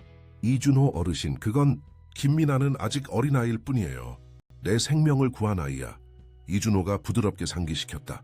그리고 나는 그녀가 학교나 어린 시절을 포기하라고 제안하는 것이 아니야. 단지 그녀의 관찰, 재능과 물려받은 지식이 가치 있게 여겨지고 보존되기를 바랄 뿐이야. 정순자 할머니는 그 제안을 오랫동안 고려했다. 큰 회사들은 작은 사람들의 지식을 가져다가 나중에 작은 사람들을 버리는 경향이 있어요. 그녀가 마침내 말했다. 어르신은 그런 일이 우리에게 일어나지 않도록 어떻게 보장해 주시겠어요? 그것은 그녀의 단순한 외모와 직설적인 언어에도 불구하고 정순자 할머니가 기업 세계의 권력 역학을 완벽하게 이해하고 있다는 것을 보여주는 날카로운 질문이었다. 우선 공정한 계약으로 시작할 거야. 이준호가 대답했다. 고말수 지식의 출처를 명시적으로 인정하고 그로부터 개발된 모든 제품의 수익에 참여하는 거지. 하지만 더 중요한 것은 어떤 지식을 공유할지, 어떻게 공유할지에 대한 완전한 통제권을 너희가 갖는 거야. 동의 없이 어떤 것도 가져가지 않을 거야. 헬리콥터가 다가오는 소리에 대화가 중단되었다. 모두가 하늘을 올려다보았고 멘돈사, 제약 로고가 새겨진 항공기가 지정된 공간에 착륙하는 것을 보았다. 이민혁이 또 깜짝 방문을 한 것 같군. 이준호가 걱정하는 기색 없이 말했다. 이번에는 준비되어 있어. 몇 분 후 이민혁은 정원을 가로질러 서둘러 걸어왔고 그 뒤를 이사회에서 가장 오래된 멤버인 김정수와 김지영이 이준호의 오랜 친구이자 회사 임원인 이정은으로 알아본 우아한 여인이 따랐다. 아버지, 이민혁이 정자 가까이 오자 불렀다. 이프진터, 긴급히 할 이야기가 있습니다. 지금 진찰 중이야, 이민혁. 이준호가 침착하게 대답했다. 하지만 와서 차 한잔 함께 할 수 있어. 정순자 할머니가 불안한 신경을 진정시키는데 아주 좋은 레몬밤과 멜리사 차를 준비했거든. 이민혁은 아버지의 침착함과 그가 발견한 가정적인 장면에 잠시 당황한 듯했다. 이준호가 의사, 약초꾼, 가정부, 그리고 아이와 함께 차를 마시고 있는 모습은 세상에서 가장 자연스러운 일인 듯했다. 이정은이 가장 먼저 정신을 차렸다. 이준호 어르신, 이렇게 건강하신 모습을 뵈니 기쁩니다. 그녀는 그에게 다가가 안아주며 말했다. 10년은 젊어 보이세요. 20년은 젊어진 것 같아, 이정은. 그가 애정 어린 포옹을 되돌려주며 대답했다. 그리고 할 이야기가 많지. 하지만 먼저 모두에게 소개하고 싶네. 이분은 정선에 뛰어난 약초꾼 정순자 할머니이고 김지영 씨는 우리 가정부이며 김미나는 말 그대로 내 생명을 구한 아이야. 많은 기업 위기를 겪어온 사람의 위엄을 가진 70, 대 김정수는 순수한 관심으로 김민에게 다가갔다. 그럼 네가 소문으로만 듣던 유명한 작은 의사구나. 정말 인상적이네, 아가. 김민아는 그 인정에 얼굴을 붉혔고 갑자기 격식을 갖춘 옷을 입은 낯선 사람들 앞에서 수줍어했다뷰. 아버지. 이민혁이 예의에 짜증을 내며 재촉했다. 이사회에서 오늘 아침에 회의를 했습니다. 제안할 것이 있습니다. 듣고 있어. 이준호가 정자 테이블 주변의 빈 의자를 가리키며 대답했다. 이민혁은 망설이며 눈에 띄게 불편한 표정으로 참석자들을 바라보았다. 아마 사적으로 이야기하는 것이 더 나을 것 같습니다. 그럴 필요 없어, 아들. 여기 있는 모든 사람들은 상황을 알고 있어. 사실 그들은 이 상황의 필수적인 부분이야. 선택의 여지가 없다는 것을 깨달은 이민혁은 자리에 앉았고 이정은과 김정수가 그 뒤를 따랐다. 정원의 평온함과 부드러운 약초차 향기와 대조적으로 공기 중의 긴장감은 팽팽했다. 이사회는 투명성 이니셔티브를 제안합니다. 이민혁이 신중하게 단어를 선택하며 시작했다. 특히 잠재적인 부작용 상호작용에 초점을 맞춰 주요 약물 라인에 대한 자발적인 검토 프로그램을 제안합니다. 흥미롭군.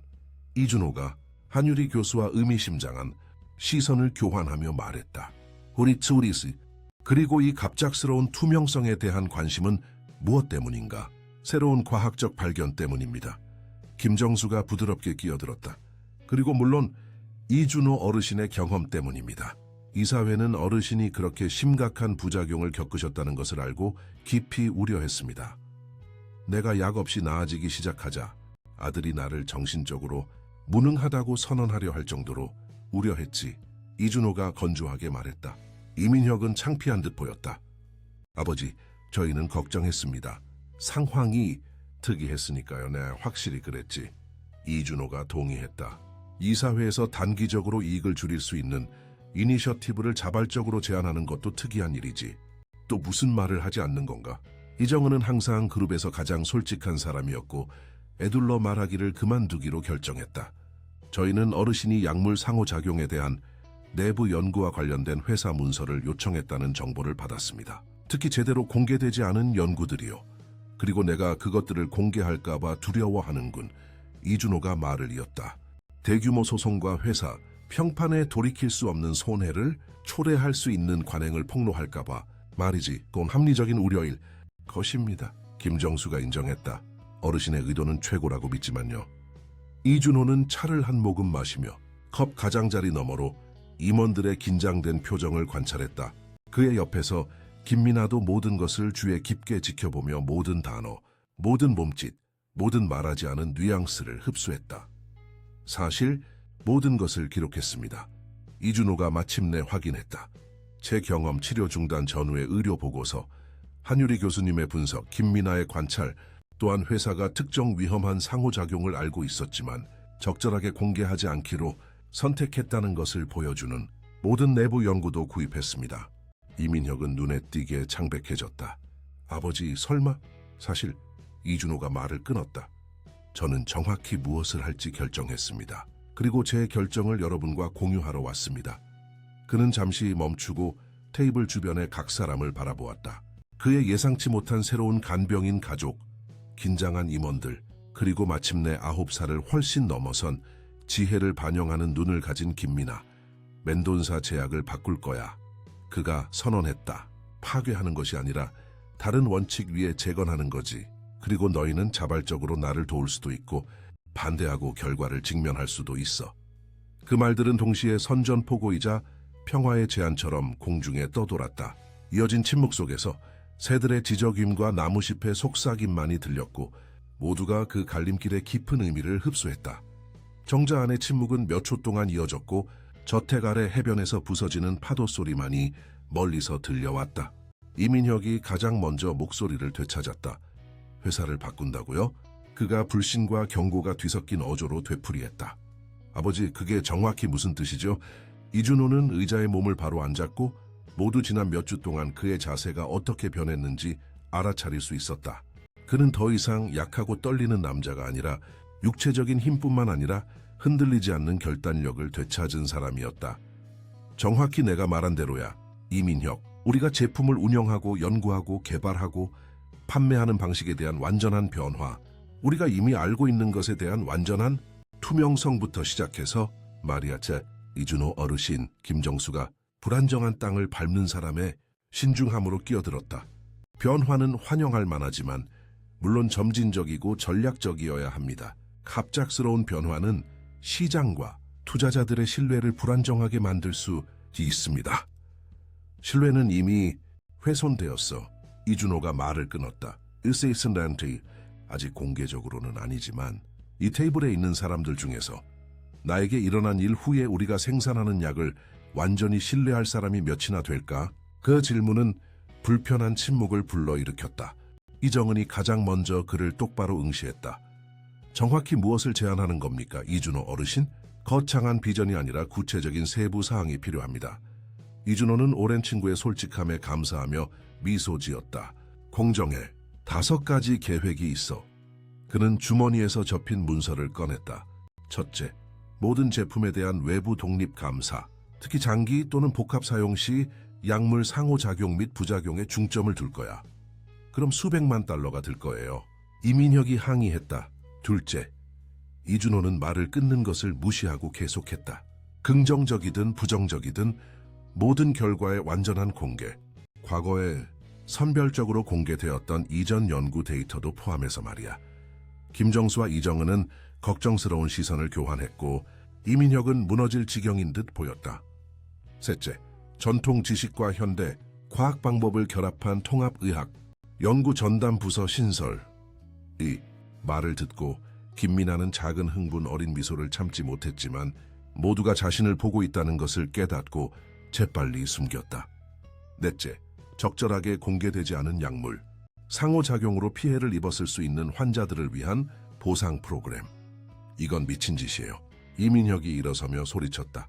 수십억 달러짜리 소송을 회사에 걸겠다는 말이에요. 옳은 일을 하겠다는 말이야, 이민혁. 이준호가 단호하게 반박했다. 오래전에 했어야 할 일이야.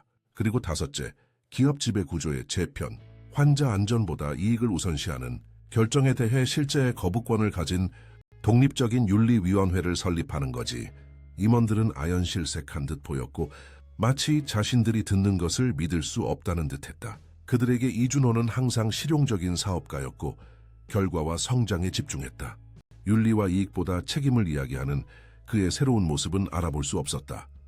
이정은이 가장 먼저 침착함을 되찾았다. 이준호 어르신의 목표는 훌륭하지만 어르신이 말씀하시는 변화는 잠재적으로 회사의 가치를 수십억 달러 줄일 수 있습니다. 소액주주들은 결코 동의하지 않을 겁니다. 당장은 아니겠지. 이준호가 동의했다. 하지만 장기적으로 보면 이것은 어떤 마케팅 캠페인으로도 이룰 수 없는 방식으로 대중과 의료 전문가들의 신뢰를 재건할 거야. 그리고 주주들에 대해서는 그는 의미심장하게 말을 멈췄다. 나는 여전히 의결권 있는 주식의 51%를 통제하고 있어. 필요하다면 저항에도 불구하고 이 변화들을 시행할 수 있어. 이민혁은 더욱 창백해졌다. 아버지 개인적인 사건 때문에 우리가 쌓아 올린 모든 것을 파괴하시겠다는 거예요? 이 사람들의 영향력 때문에요? 그는 정순자 할머니 김지영, 김민아를 향해 모호하게 손짓했다. 이준호는 표정을 굳혔다. 말 조심해, 아들. 이 사람들은 네가 내 건강보다 회사를 장악하는데 더 신경 쓸 때 나를 구했어. 그리고 아니 복수나 외부의 영향 때문에 이러는 게 아니야. 옳은 일이기 때문에 하는 거야. 우리가 무엇이 되었는지 마침내 깨달았기 때문이야. 한유리 교수는 지금까지 조용히 지켜보다가 끼어들기로 했다. 실례합니다만 저는 여기에 독특한 기회가 있다고 생각합니다. 멘돈사 제약은 제약 산업의 새로운 패러다임을 개척할 수 있습니다. 전통 의학과 현대 의학을 대립하는 것이 아니라 보완적인 것으로 보는 패러다임 말입니다. 김정수는 항상 그룹에서 가장 분석적인 사람이었고 상황을 다른 각도에서 처리하는 듯했다.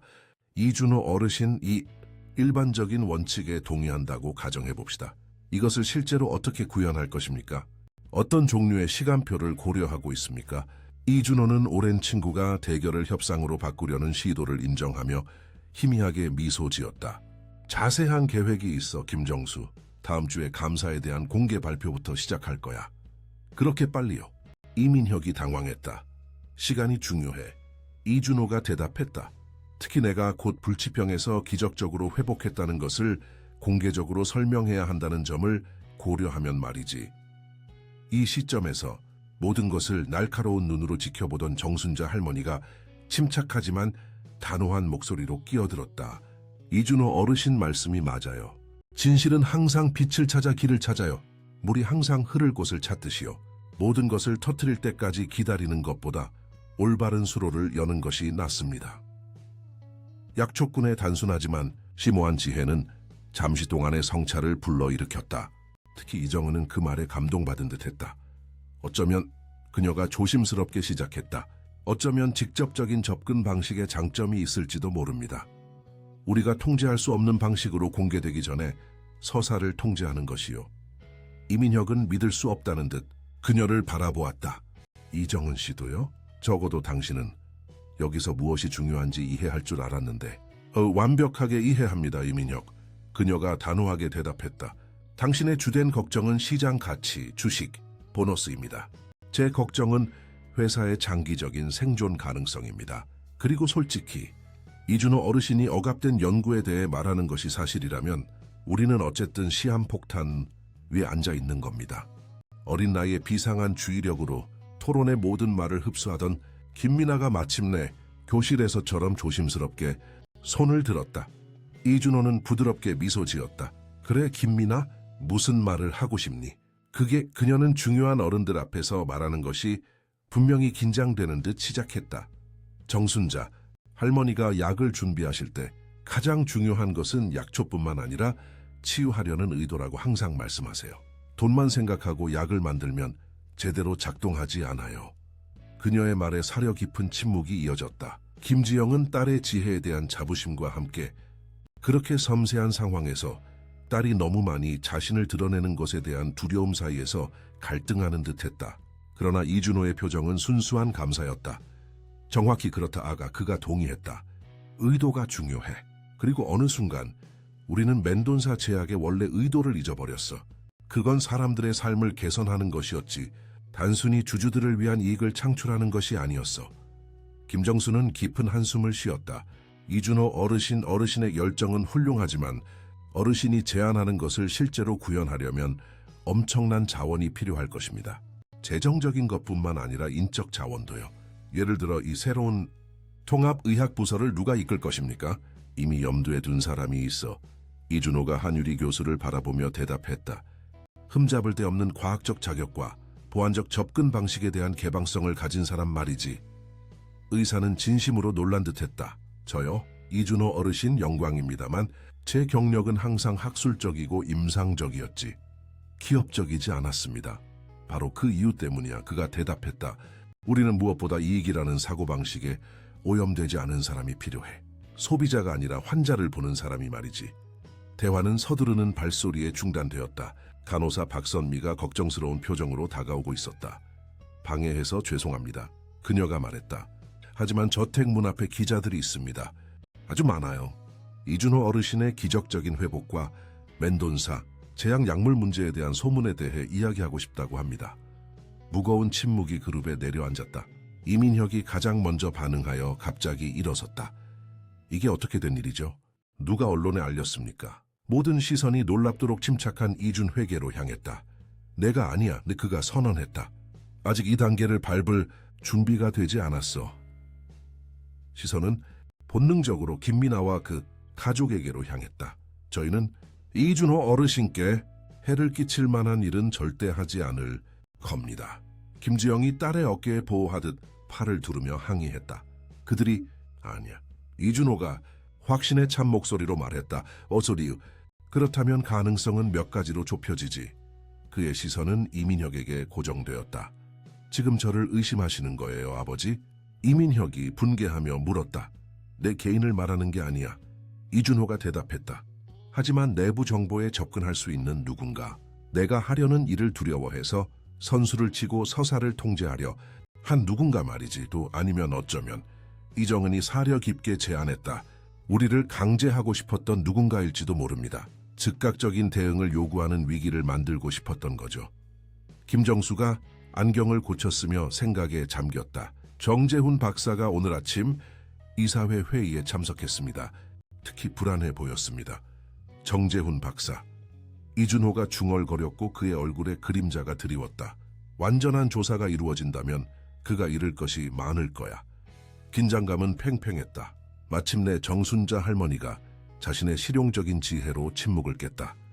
비는 예상보다 일찍 왔지만 하늘은 이미 오랫동안 먹구름이 가득했어요. 이제 결정할 일만 남았어요. 숨으려고 도망칠 건가요? 아니면 내리는 물속에서 춤출 건가요? 단순하지만 강력한 비유는 이준호에게 미소를 불러일으켰다. 나는 항상 빗속에서 춤추는 것을 좋아했어. 그가 새로운 에너지로 일어서며 말했다. 정면으로 폭풍을 맞설 때인 것 같군. 이민혁은 당황한 듯 보였다. 아버지 준비 없이, 적절한 의사소통 전략 없이 그냥 나가서 언론과 이야기할 수는 없어요. 동의합니다. 이정은이 재빨리 끼어들었다. 침묵하라는 것이 아니라 구조화된 접근 방식이 필요하다는 것입니다. 이준호 어르신에게는 독특한 기회가 있습니다. 현명하게 사용합시다. 이준호는 테이블 주변의 각 사람을 바라보며 상황을 평가했다. 1시간이야. 그가 마침내 결정했다. 우리의 입장을 명확히 밝힐 성명을 준비할 1시간. 거짓말도 회피도 경솔한 비난도 없이. 그리고 그들은요? 이민혁이 김미나, 김지영, 정순자 할머니를 가리키며 물었다. 그들은 이준호가 단호하게 대답했다. 이 이야기의 핵심적인 부분이야. 하지만 그는 특히 김지영을 바라보며 덧붙였다. 김미나를 스포트라이트에서 멀리하고 싶다면 완전히 이해할 거야. 김지영은 입술을 깨물었다. 한편으로는 딸을 대중의 노출과 잠재적인 여파로부터 보호하고 싶었다. 다른 한편으로는 김미나가 이준호의 치유 과정과 그가 제안하는 변화에 얼마나 감정적으로 몰두했는지 알고 있었다. 김미나는 미성년자입니다. 그녀가 마침내 말했다. 그녀의 신원은 보호되어야 합니다. 하지만 이 이야기에서 그녀의 역할을 부정하지 않을 겁니다. 그저 불필요하게 노출시키지 않는 방식으로 제시할 겁니다. 완벽하게 합리적이군. 이준호가 동의했다. 다음 1시간 동안 저택은 분주하게 돌아갔다. 서재에서 이준호, 이정은, 김정수, 한유리 교수는 공식 성명을 작성했다. 이민혁은 작성을 돕는 것과 서울의 법률 및 홍보 고문들에게 정신없이 전화하는 것을 번갈아 했다. 김지영과 정순자 할머니는 김미나에게 상황이 어떻게 전개될지 설명하며 많은 사람들이 이야기에 관심을 가질 수 있지만 그녀가 원하지 않는 누구와도 이야기할 필요가 없다고 말했다. 하지만 저는 이준호 어르신을 돕고 싶어요. 김미나가 고집했다. 어르신이 회사를 바꿔서 야기 사람들에게 해를 끼치지 않게 할 거예요. 그리고 너는 엄청나게 도왔어, 딸. 김지영이 안심시켰다. 하지만 어떤 싸움은 어른들이 직면해야 하는 거야. 김미나의 방. 침대 가장자리에 앉아있던 정순자 할머니가 손녀를 가까이 불렀다. 나비와 바람에 대해 들려줬던 이야기 기억하니? 김미나는 할머니 옆에 앉으며 고개를 끄덕였다. 작은 나비가 날개를 퍼덕여서 세상 반대편에 폭풍을 일으켰다는 이야기요? 바로 그거야. 너는 이미 날개를 퍼덕였단다, 아가. 이제 폭풍은 네가 보든 안 보든 일어날 거야. 한편 아래층에서는 성명이 최종 형태를 갖추었다. 이준호는 자신의 경험, 오진, 위험한 약물 상호작용, 그리고 결정적으로 회사가 이러한 위험을 알고 있었지만 적절하게 공개하지 않았다는 사실에 대해 완전히 투명하게 밝힐 것을 주장했다. 이것은 우리를 법적으로 노출시킵니다. 이민혁이 10번째로 경고했다. 진실을 숨겼다가 나중에 밝혀지는 것보다 덜할 거야. 이정은이 반박했다. 한유리 교수는 정확하지만 이해하기 쉬운 의학 용어를 사용했고, 김정수는 회사가 앞으로 약속할 구체적인 약속들을 구성하는 데 도움을 주었다. 마침내 성명이 준비되고 검토된 후 모두가 저택의 거실에 모였다. 넓은 창문을 통해 그들은 문 앞에 모인 기자들의 수가 늘어나는 것을 볼 수 있었고 몇몇 TV 방송국의 배는 이미 전략적으로 배치되어 있었다. 준비되셨나요? 이정은이 사려 깊은 표정으로 그 장면을 보고 있던 이준호에게 물었다. 준비됐어. 그가 대답했다. 그리고 모든 것을 주의 깊게 지켜보고 있던 김민에게 몸을 돌리며 덧붙였다. 내 덕분이야, 작은 의사. 김미나는 얼굴에 자부심과 수줍음이 뒤섞인 미소를 지었다. 어르신은 이미 속으로 준비되어 있었어요. 단지 기억해야 했을 뿐이죠. 이준호는 소녀의 눈높이에 맞춰 몸을 굽혔다. 몇 주 전에는 불가능했을 움직임이었다. 김미나, 나는 평생 사람들을 돕고 있다고 생각하는 회사를 세웠어. 여러 면에서 그랬지. 하지만 어느 순간 우리는 길을 잃었고 타협하기 시작했으며 삶보다 숫자를 우선시했어. 정순자 할머니가 어떤 식물이 햇빛을 받지 못해 힘을 잃고 있다고 말씀하시는 것처럼요. 소녀가 말했다. 정확히 그렇다. 이준호는 복잡한 것을 단순하지만 심오한 이미지로 번역하는 아이의 능력에 다시 한번 감탄했다. 그리고 이제 나는 그것을 다시 빛으로 인도할 기회를 얻었어. 무서워요? 김미나가 공기 중의 긴장감을 감지하고 물었다. 조금은 이준호가 솔직하게 인정했다. 하지만 너에게서 뭘 배웠는지 아니? 때때로 우리는 우리가 하고 있는 일을 멈춰야 한다는 거야. 아무리 중요하거나 필요해 보여도 정말로 나아지기 위해서 말이야. 억눌린 감정으로 대화를 지켜보던 김지영이 마침내 다가왔다. 이준호 어르신, 밖에 나가시기 전에 감사하다는 말씀을 드리고 싶었어요. 저와 김미나를 위해 해주신 모든 일뿐만 아니라 김미나가 본 것을 진지하게 받아들여 주셔서요. 많은 사람들은 아이의 관찰을 무시했을 겁니다. 그리고 진실을 볼 기회를 놓쳤겠지. 이준호가 말을 이었다. 일어서서 그는 방에 있는 모든 사람을 바라보았다. 단호한 이정은, 신중한 김정수, 마지못한 이민혁, 과학적인 한유리 교수, 현명한 정순자 할머니, 보호적인 김지영, 그리고 비범한 김미나. 오늘 우리는 역사를 만들 거야. 그가 선언했다. 우리가 원해서가 아니라 그래야 하기 때문에. 단호한 발걸음으로 이준호는 저택의 정문으로 향했다. 언론에 맞서고 한국 제약산업 전체에 울려 퍼질 변화를 시작할 준비가 되어 있었다. 그의 옆에는 육체적인 지지자가 아니라 도덕적인 힘으로서 그의 예상치 못한 구원자가 걸어가고 있었다. 9살 소녀는 겉모습 너머를 보았고 성인들이 무시했던 단순한 진실을 마음으로 깨달았다. 때때로 진정으로 치유하려면 먼저 해를 끼치는 것을 멈춰야 한다는 것을. 문이 열리고 플래시가 터지기 시작하자 이준호는 작은 손이 자신의 손을 잡는 것을 느꼈다. 그는 아래를 내려다보았고 문지방까지 자신을 따라온 김미나를 보았다. 날개 부러진 새 기억하세요? 그녀가 속삭였다. 하제 어르신이 날아갈 차례예요. 이준호는 소녀의 손을 부드럽게 쥐었다가 놓았고 기다리고 있는 기자들을 향해 결정적인 발걸음을 내디뎠다. 그의 뒤 저택의 안전한 곳에서 김미나는 다른 모든 사람들이 너무 눈이 멀어 보지 못할 때 그저 자신이 본 것을 말할 용기가 있었기 때문에 세상의 변화를 만들었다는 조용한 자부심으로 지켜보았다. 밤나무 저택 정원에서 열린 역사적인 기자회견. 이후 6개월이 흘렀다. 이준호의 폭로가 미친 영향은 누구도 예상할 수 없을 정도로 훨씬 넓게 퍼져나가 한국은 물론 국제 제약 산업 전반에 변혁의 물결을 일으켰다. 화창한 봄날 아침, 이전에 이준호의 회복을 지켜보았던 그 정원들은 이제 특별한 축하 행사를 주최하고 있었다.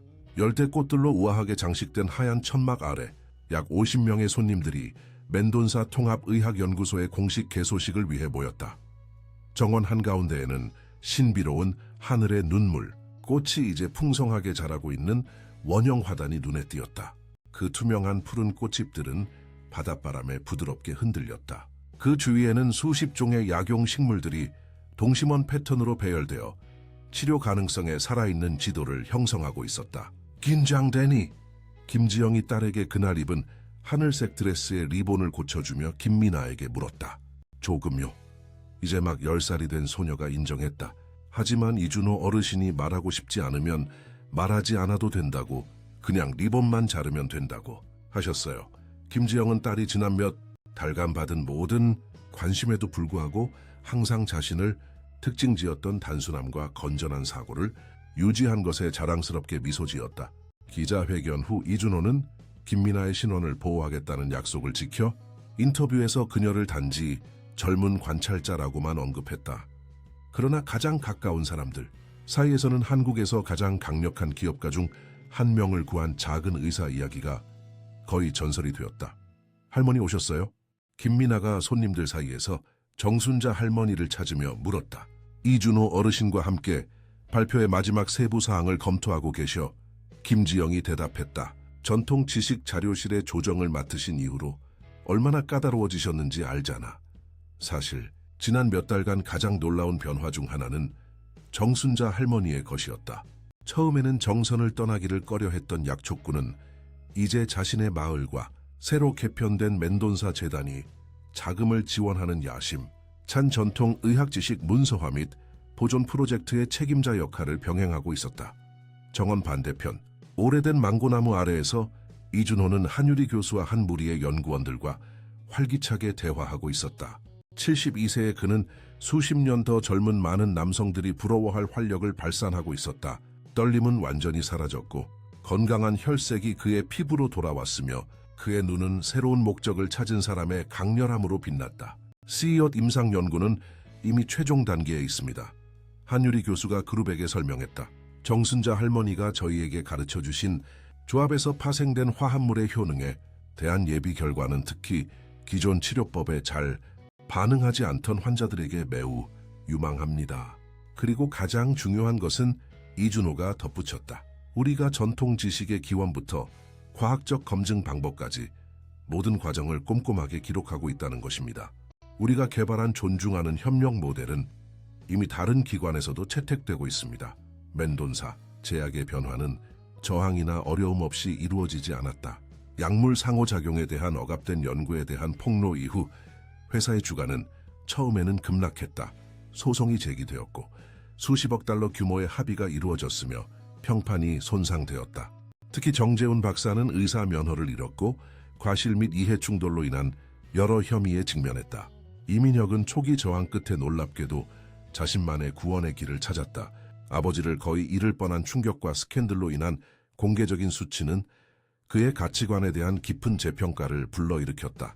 이제 그는 회사의 국제 부서를 이끌며 한국에서 개발된 새로운 투명성 프로토콜을 전 세계적으로 시행하고 있었다. 아버지, 이민혁이 외국인 임원그룹과 함께 다가오며 불렀다. 이분들은 세계보건기구 대표들입니다. 특히 저희의 전통의학과 현대의학 통합방법론을 배우기 위해 오셨습니다. 이준호는 특징적인 위엄으로 방문객들을 맞이했지만 한때 가졌던 기업가적 오만함은 없었다. 죽음을 거의 경험하고 첨단 기술이 아닌 아이의 세심한 관찰로 구원받은 경험은 권력과 지식에 대한 그의 관계를 근본적으로 변화시켰다. 신사숙녀 여러분, 그가 방문객들에게 말했다.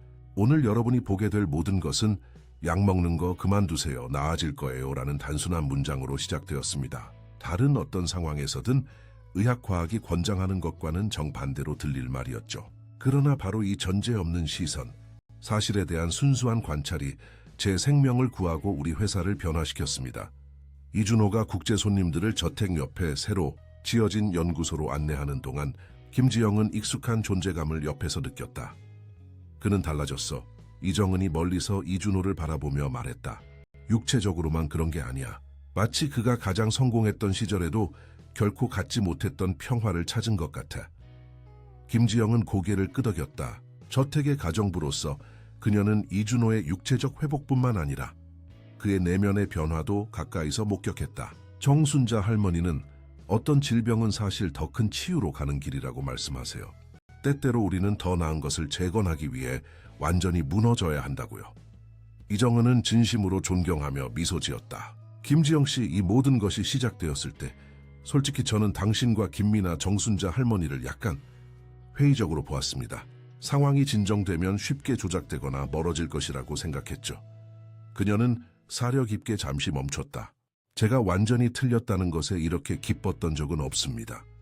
사실 많은 사람들이 일시적이라고 생각했던 그 관계는 영구적이 되었다. 김지영은 더 이상 단순한 가정부가 아니라 새로운 연구소를 포함한 이준호의 모든 자산의 행정 책임자였다. 김미나는 이제 멘돈사 재단이 보장하는 전액 장학금으로 강릉 최고의 학교 중 한 곳에서 학업을 계속했지만 통합의학 프로젝트의 주니어 컨설턴트로서의 특별한 역할을 유지했다. 그녀는 이 직함을 매우 진지하게 받아들여 이준호를 구했던 그 세심한 정확성으로 약용식물을 그리고 기록하는데 여가 시간을 할애했다. 전시회 모든 손님들이 공식 행사를 위해 모였다.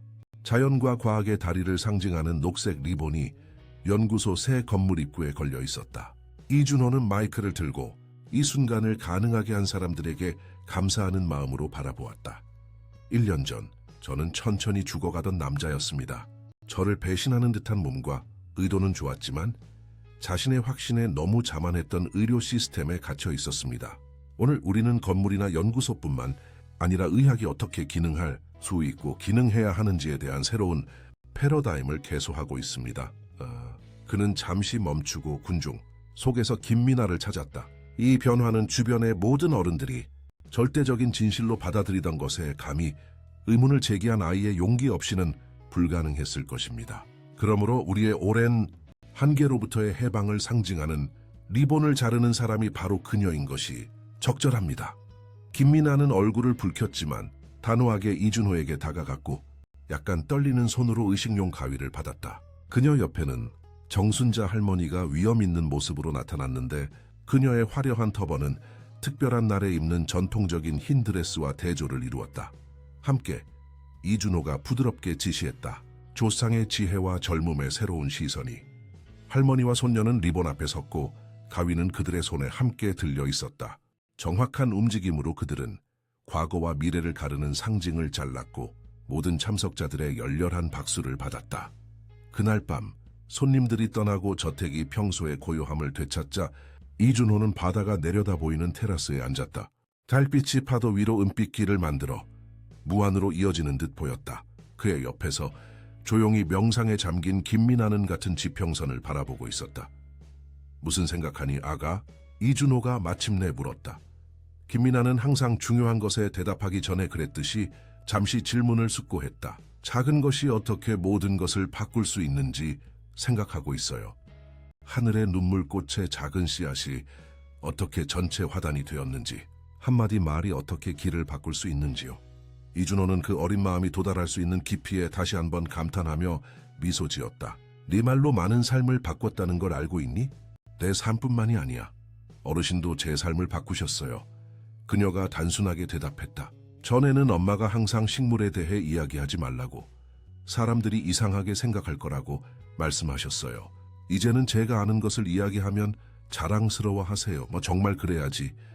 이준호가 확인했다. 네오는 재능이 있어, 김미나. 식물을 이해하는 것뿐만 아니라 다른 사람들이 보지 못하는 것을 보는 재능 말이야.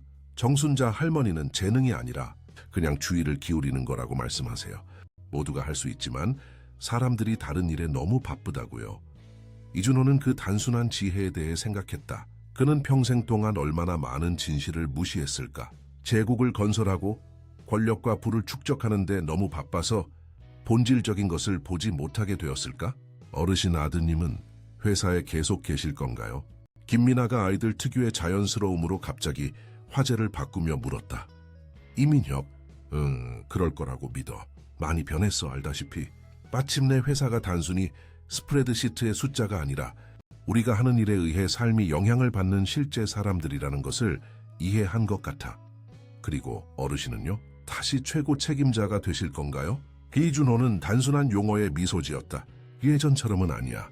나는 이 사회를 이끌면서 우리의 새로운 원칙이 존중되도록 할 거야. 하지만 회사의 일상 업무는 이제 다른 사람들의 손에 맡겨져 있어. 내 초점은 이 연구소, 우리가 함께 만들고 있는 이 새로운 길에 있어. 김미나는 대답에 만족하며 고개를 끄덕였다. 그리고 잠시 더 조용히 생각한 후 정말로 중요한 질문을 던졌다. 어르신은 지금 행복하세요?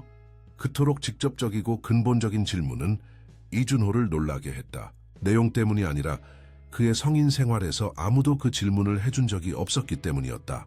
모두는 항상 권력, 돈, 성공이 행복과 동의어라고 가정했다. 응, 김미나.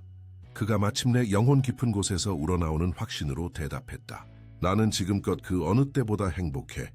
그리고 왜 그런지 아니? 왜요? 왜냐하면 이제 정말로 중요한 일을 하고 있기 때문이야. 내가 여기 없어진 후에도 오랫동안 남을 일 말이야. 이 연구소, 이 새로운 의학 모델, 이 전통 지식에 대한 존중, 이 모든 것이 여러 세대에 걸쳐 사람들을 계속 도울 거야. 김미나는 미소 지었고 그녀의 눈은 달빛을 반영했다. 정순자 할머니의 식물들 같아요. 할머니는 항상 우리가 자신만을 위해 심는 것이 아니라 다음에 오는 사람들을 위해 심는다고 말씀하세요. 내 할머니는 아주 현명한 분이셔. 이준호가 동의했다. 우리가 가능한 한 많은 지식을 기록할 수 있기를 바라는데 할머니가 하늘로 가시기 전에요. 김미나가 아이들 특유의 당황스러운 솔직함으로 말을 이었다. 할머니는 그걸 두려워하지 않으세요. 할머니는 진정한 지식은 결코 죽지 않고 구름이 되었다가 비가 되어 돌아오는 물처럼 형태만 바꾼다고 말씀하세요. 이준호는 그 이미지에 깊은 감동을 느꼈다. 할머니 말씀이 옳다고 확신해. 그리고 너희 둘 덕분에 다른 많은 사람들이 이 지식의 순환에서 혜택을 받을 수 있을 거야. 그들은 몇 분 더 침묵하며 하늘과 바다가 하나의 구별할 수 없는 선으로 합쳐지는 지평선을 응시했다. 그것은 그들이 함께 건설하고 있는 것에 대한 적절한 비유였다. 현대 과학과 조상의 지혜 사이의 경계가 사라져 더 완전하고 더 인간적인 무언가를 창조하는 세상 말이다. 늦었구나. 이준호가 마침내 말했다. 내 엄마가 너를 찾고 있을 거야. 조금만 더요. 김민아가 부탁했다. 씨앗 별을 볼 수 있는지 보고 싶어요. 정순자 할머니는 밤에 첫 별을 보는 사람은 특별한 소원을 빌 수 있다고 말씀하세요. 그리고 너는 무엇을 빌겠니? 김민아는 잠시 생각했다. 치유가 필요한 모든 사람들이 어르신처럼 자신의 길을 찾을 수 있기를요. 이준호는 그 소원에 순수함에 목이 매는 것을 느꼈다. 아주 아름다운 소원이구나, 김민아. 어르신은요? 무엇을 비실 거예요? 겉모습 너머를 보고 모두가 진실로 받아들이는 것에 의문을 제기할 수 있는 너 같은 사람들이 그 능력을 결코 잃지 않기를. 왜냐하면 세상이 지금 가장 필요로 하는 것이 바로 그것이니까. 첫 별이 마침내 나타나 점차 어두워지는 하늘의 수줍게 모습을 드러냈을 때 이준호와 김민아는 잠시 눈을 감고 조용히 소원을 빌었다. 그것은 미신이 아니었다고 이준호는 결론 내렸다. 희망과 의도의 몸짓이었다. 정순자 할머니가 어떤 진정한 치유에도 필수적이라고 말했던 바로 그 의도였다. 김민아의 작은 손이 의자 팔걸이에서 그의 손을 찾았다. 세대 간, 지식의 전통 간, 세상을 보고 존재하는 방식 간에 그들이 함께 건설한 다리를 완벽하게 상징하는 단순한 연결의 몸짓이었다. 그리고 그곳 별이 빛나는 강릉의 밤하늘 아래 한때 질병의 무대였으나 이제 치유와 변혁을 품고 있는 저택에서 이준호는 자신의 진정한 유산이 그가 세운 회사도 심지어 지금 개소하는 연구소도 아니라는 것을 깨달았다. 그것은 하나의 단순한 문장이 촉발한 의식의 변화였다. 약 먹는 거 그만두세요. 나아질 거예요. 그 말들은 그의 개인적인 치유뿐만 아니라 하늘의 눈물꽃의 씨앗처럼 퍼져나가 이전에는 의심할 여지 없는 확신이 가득했던 황량한 땅에 새로운 가능성의 정원을 만들어내는 조용한 혁명을 시작했다. 이야기 끝.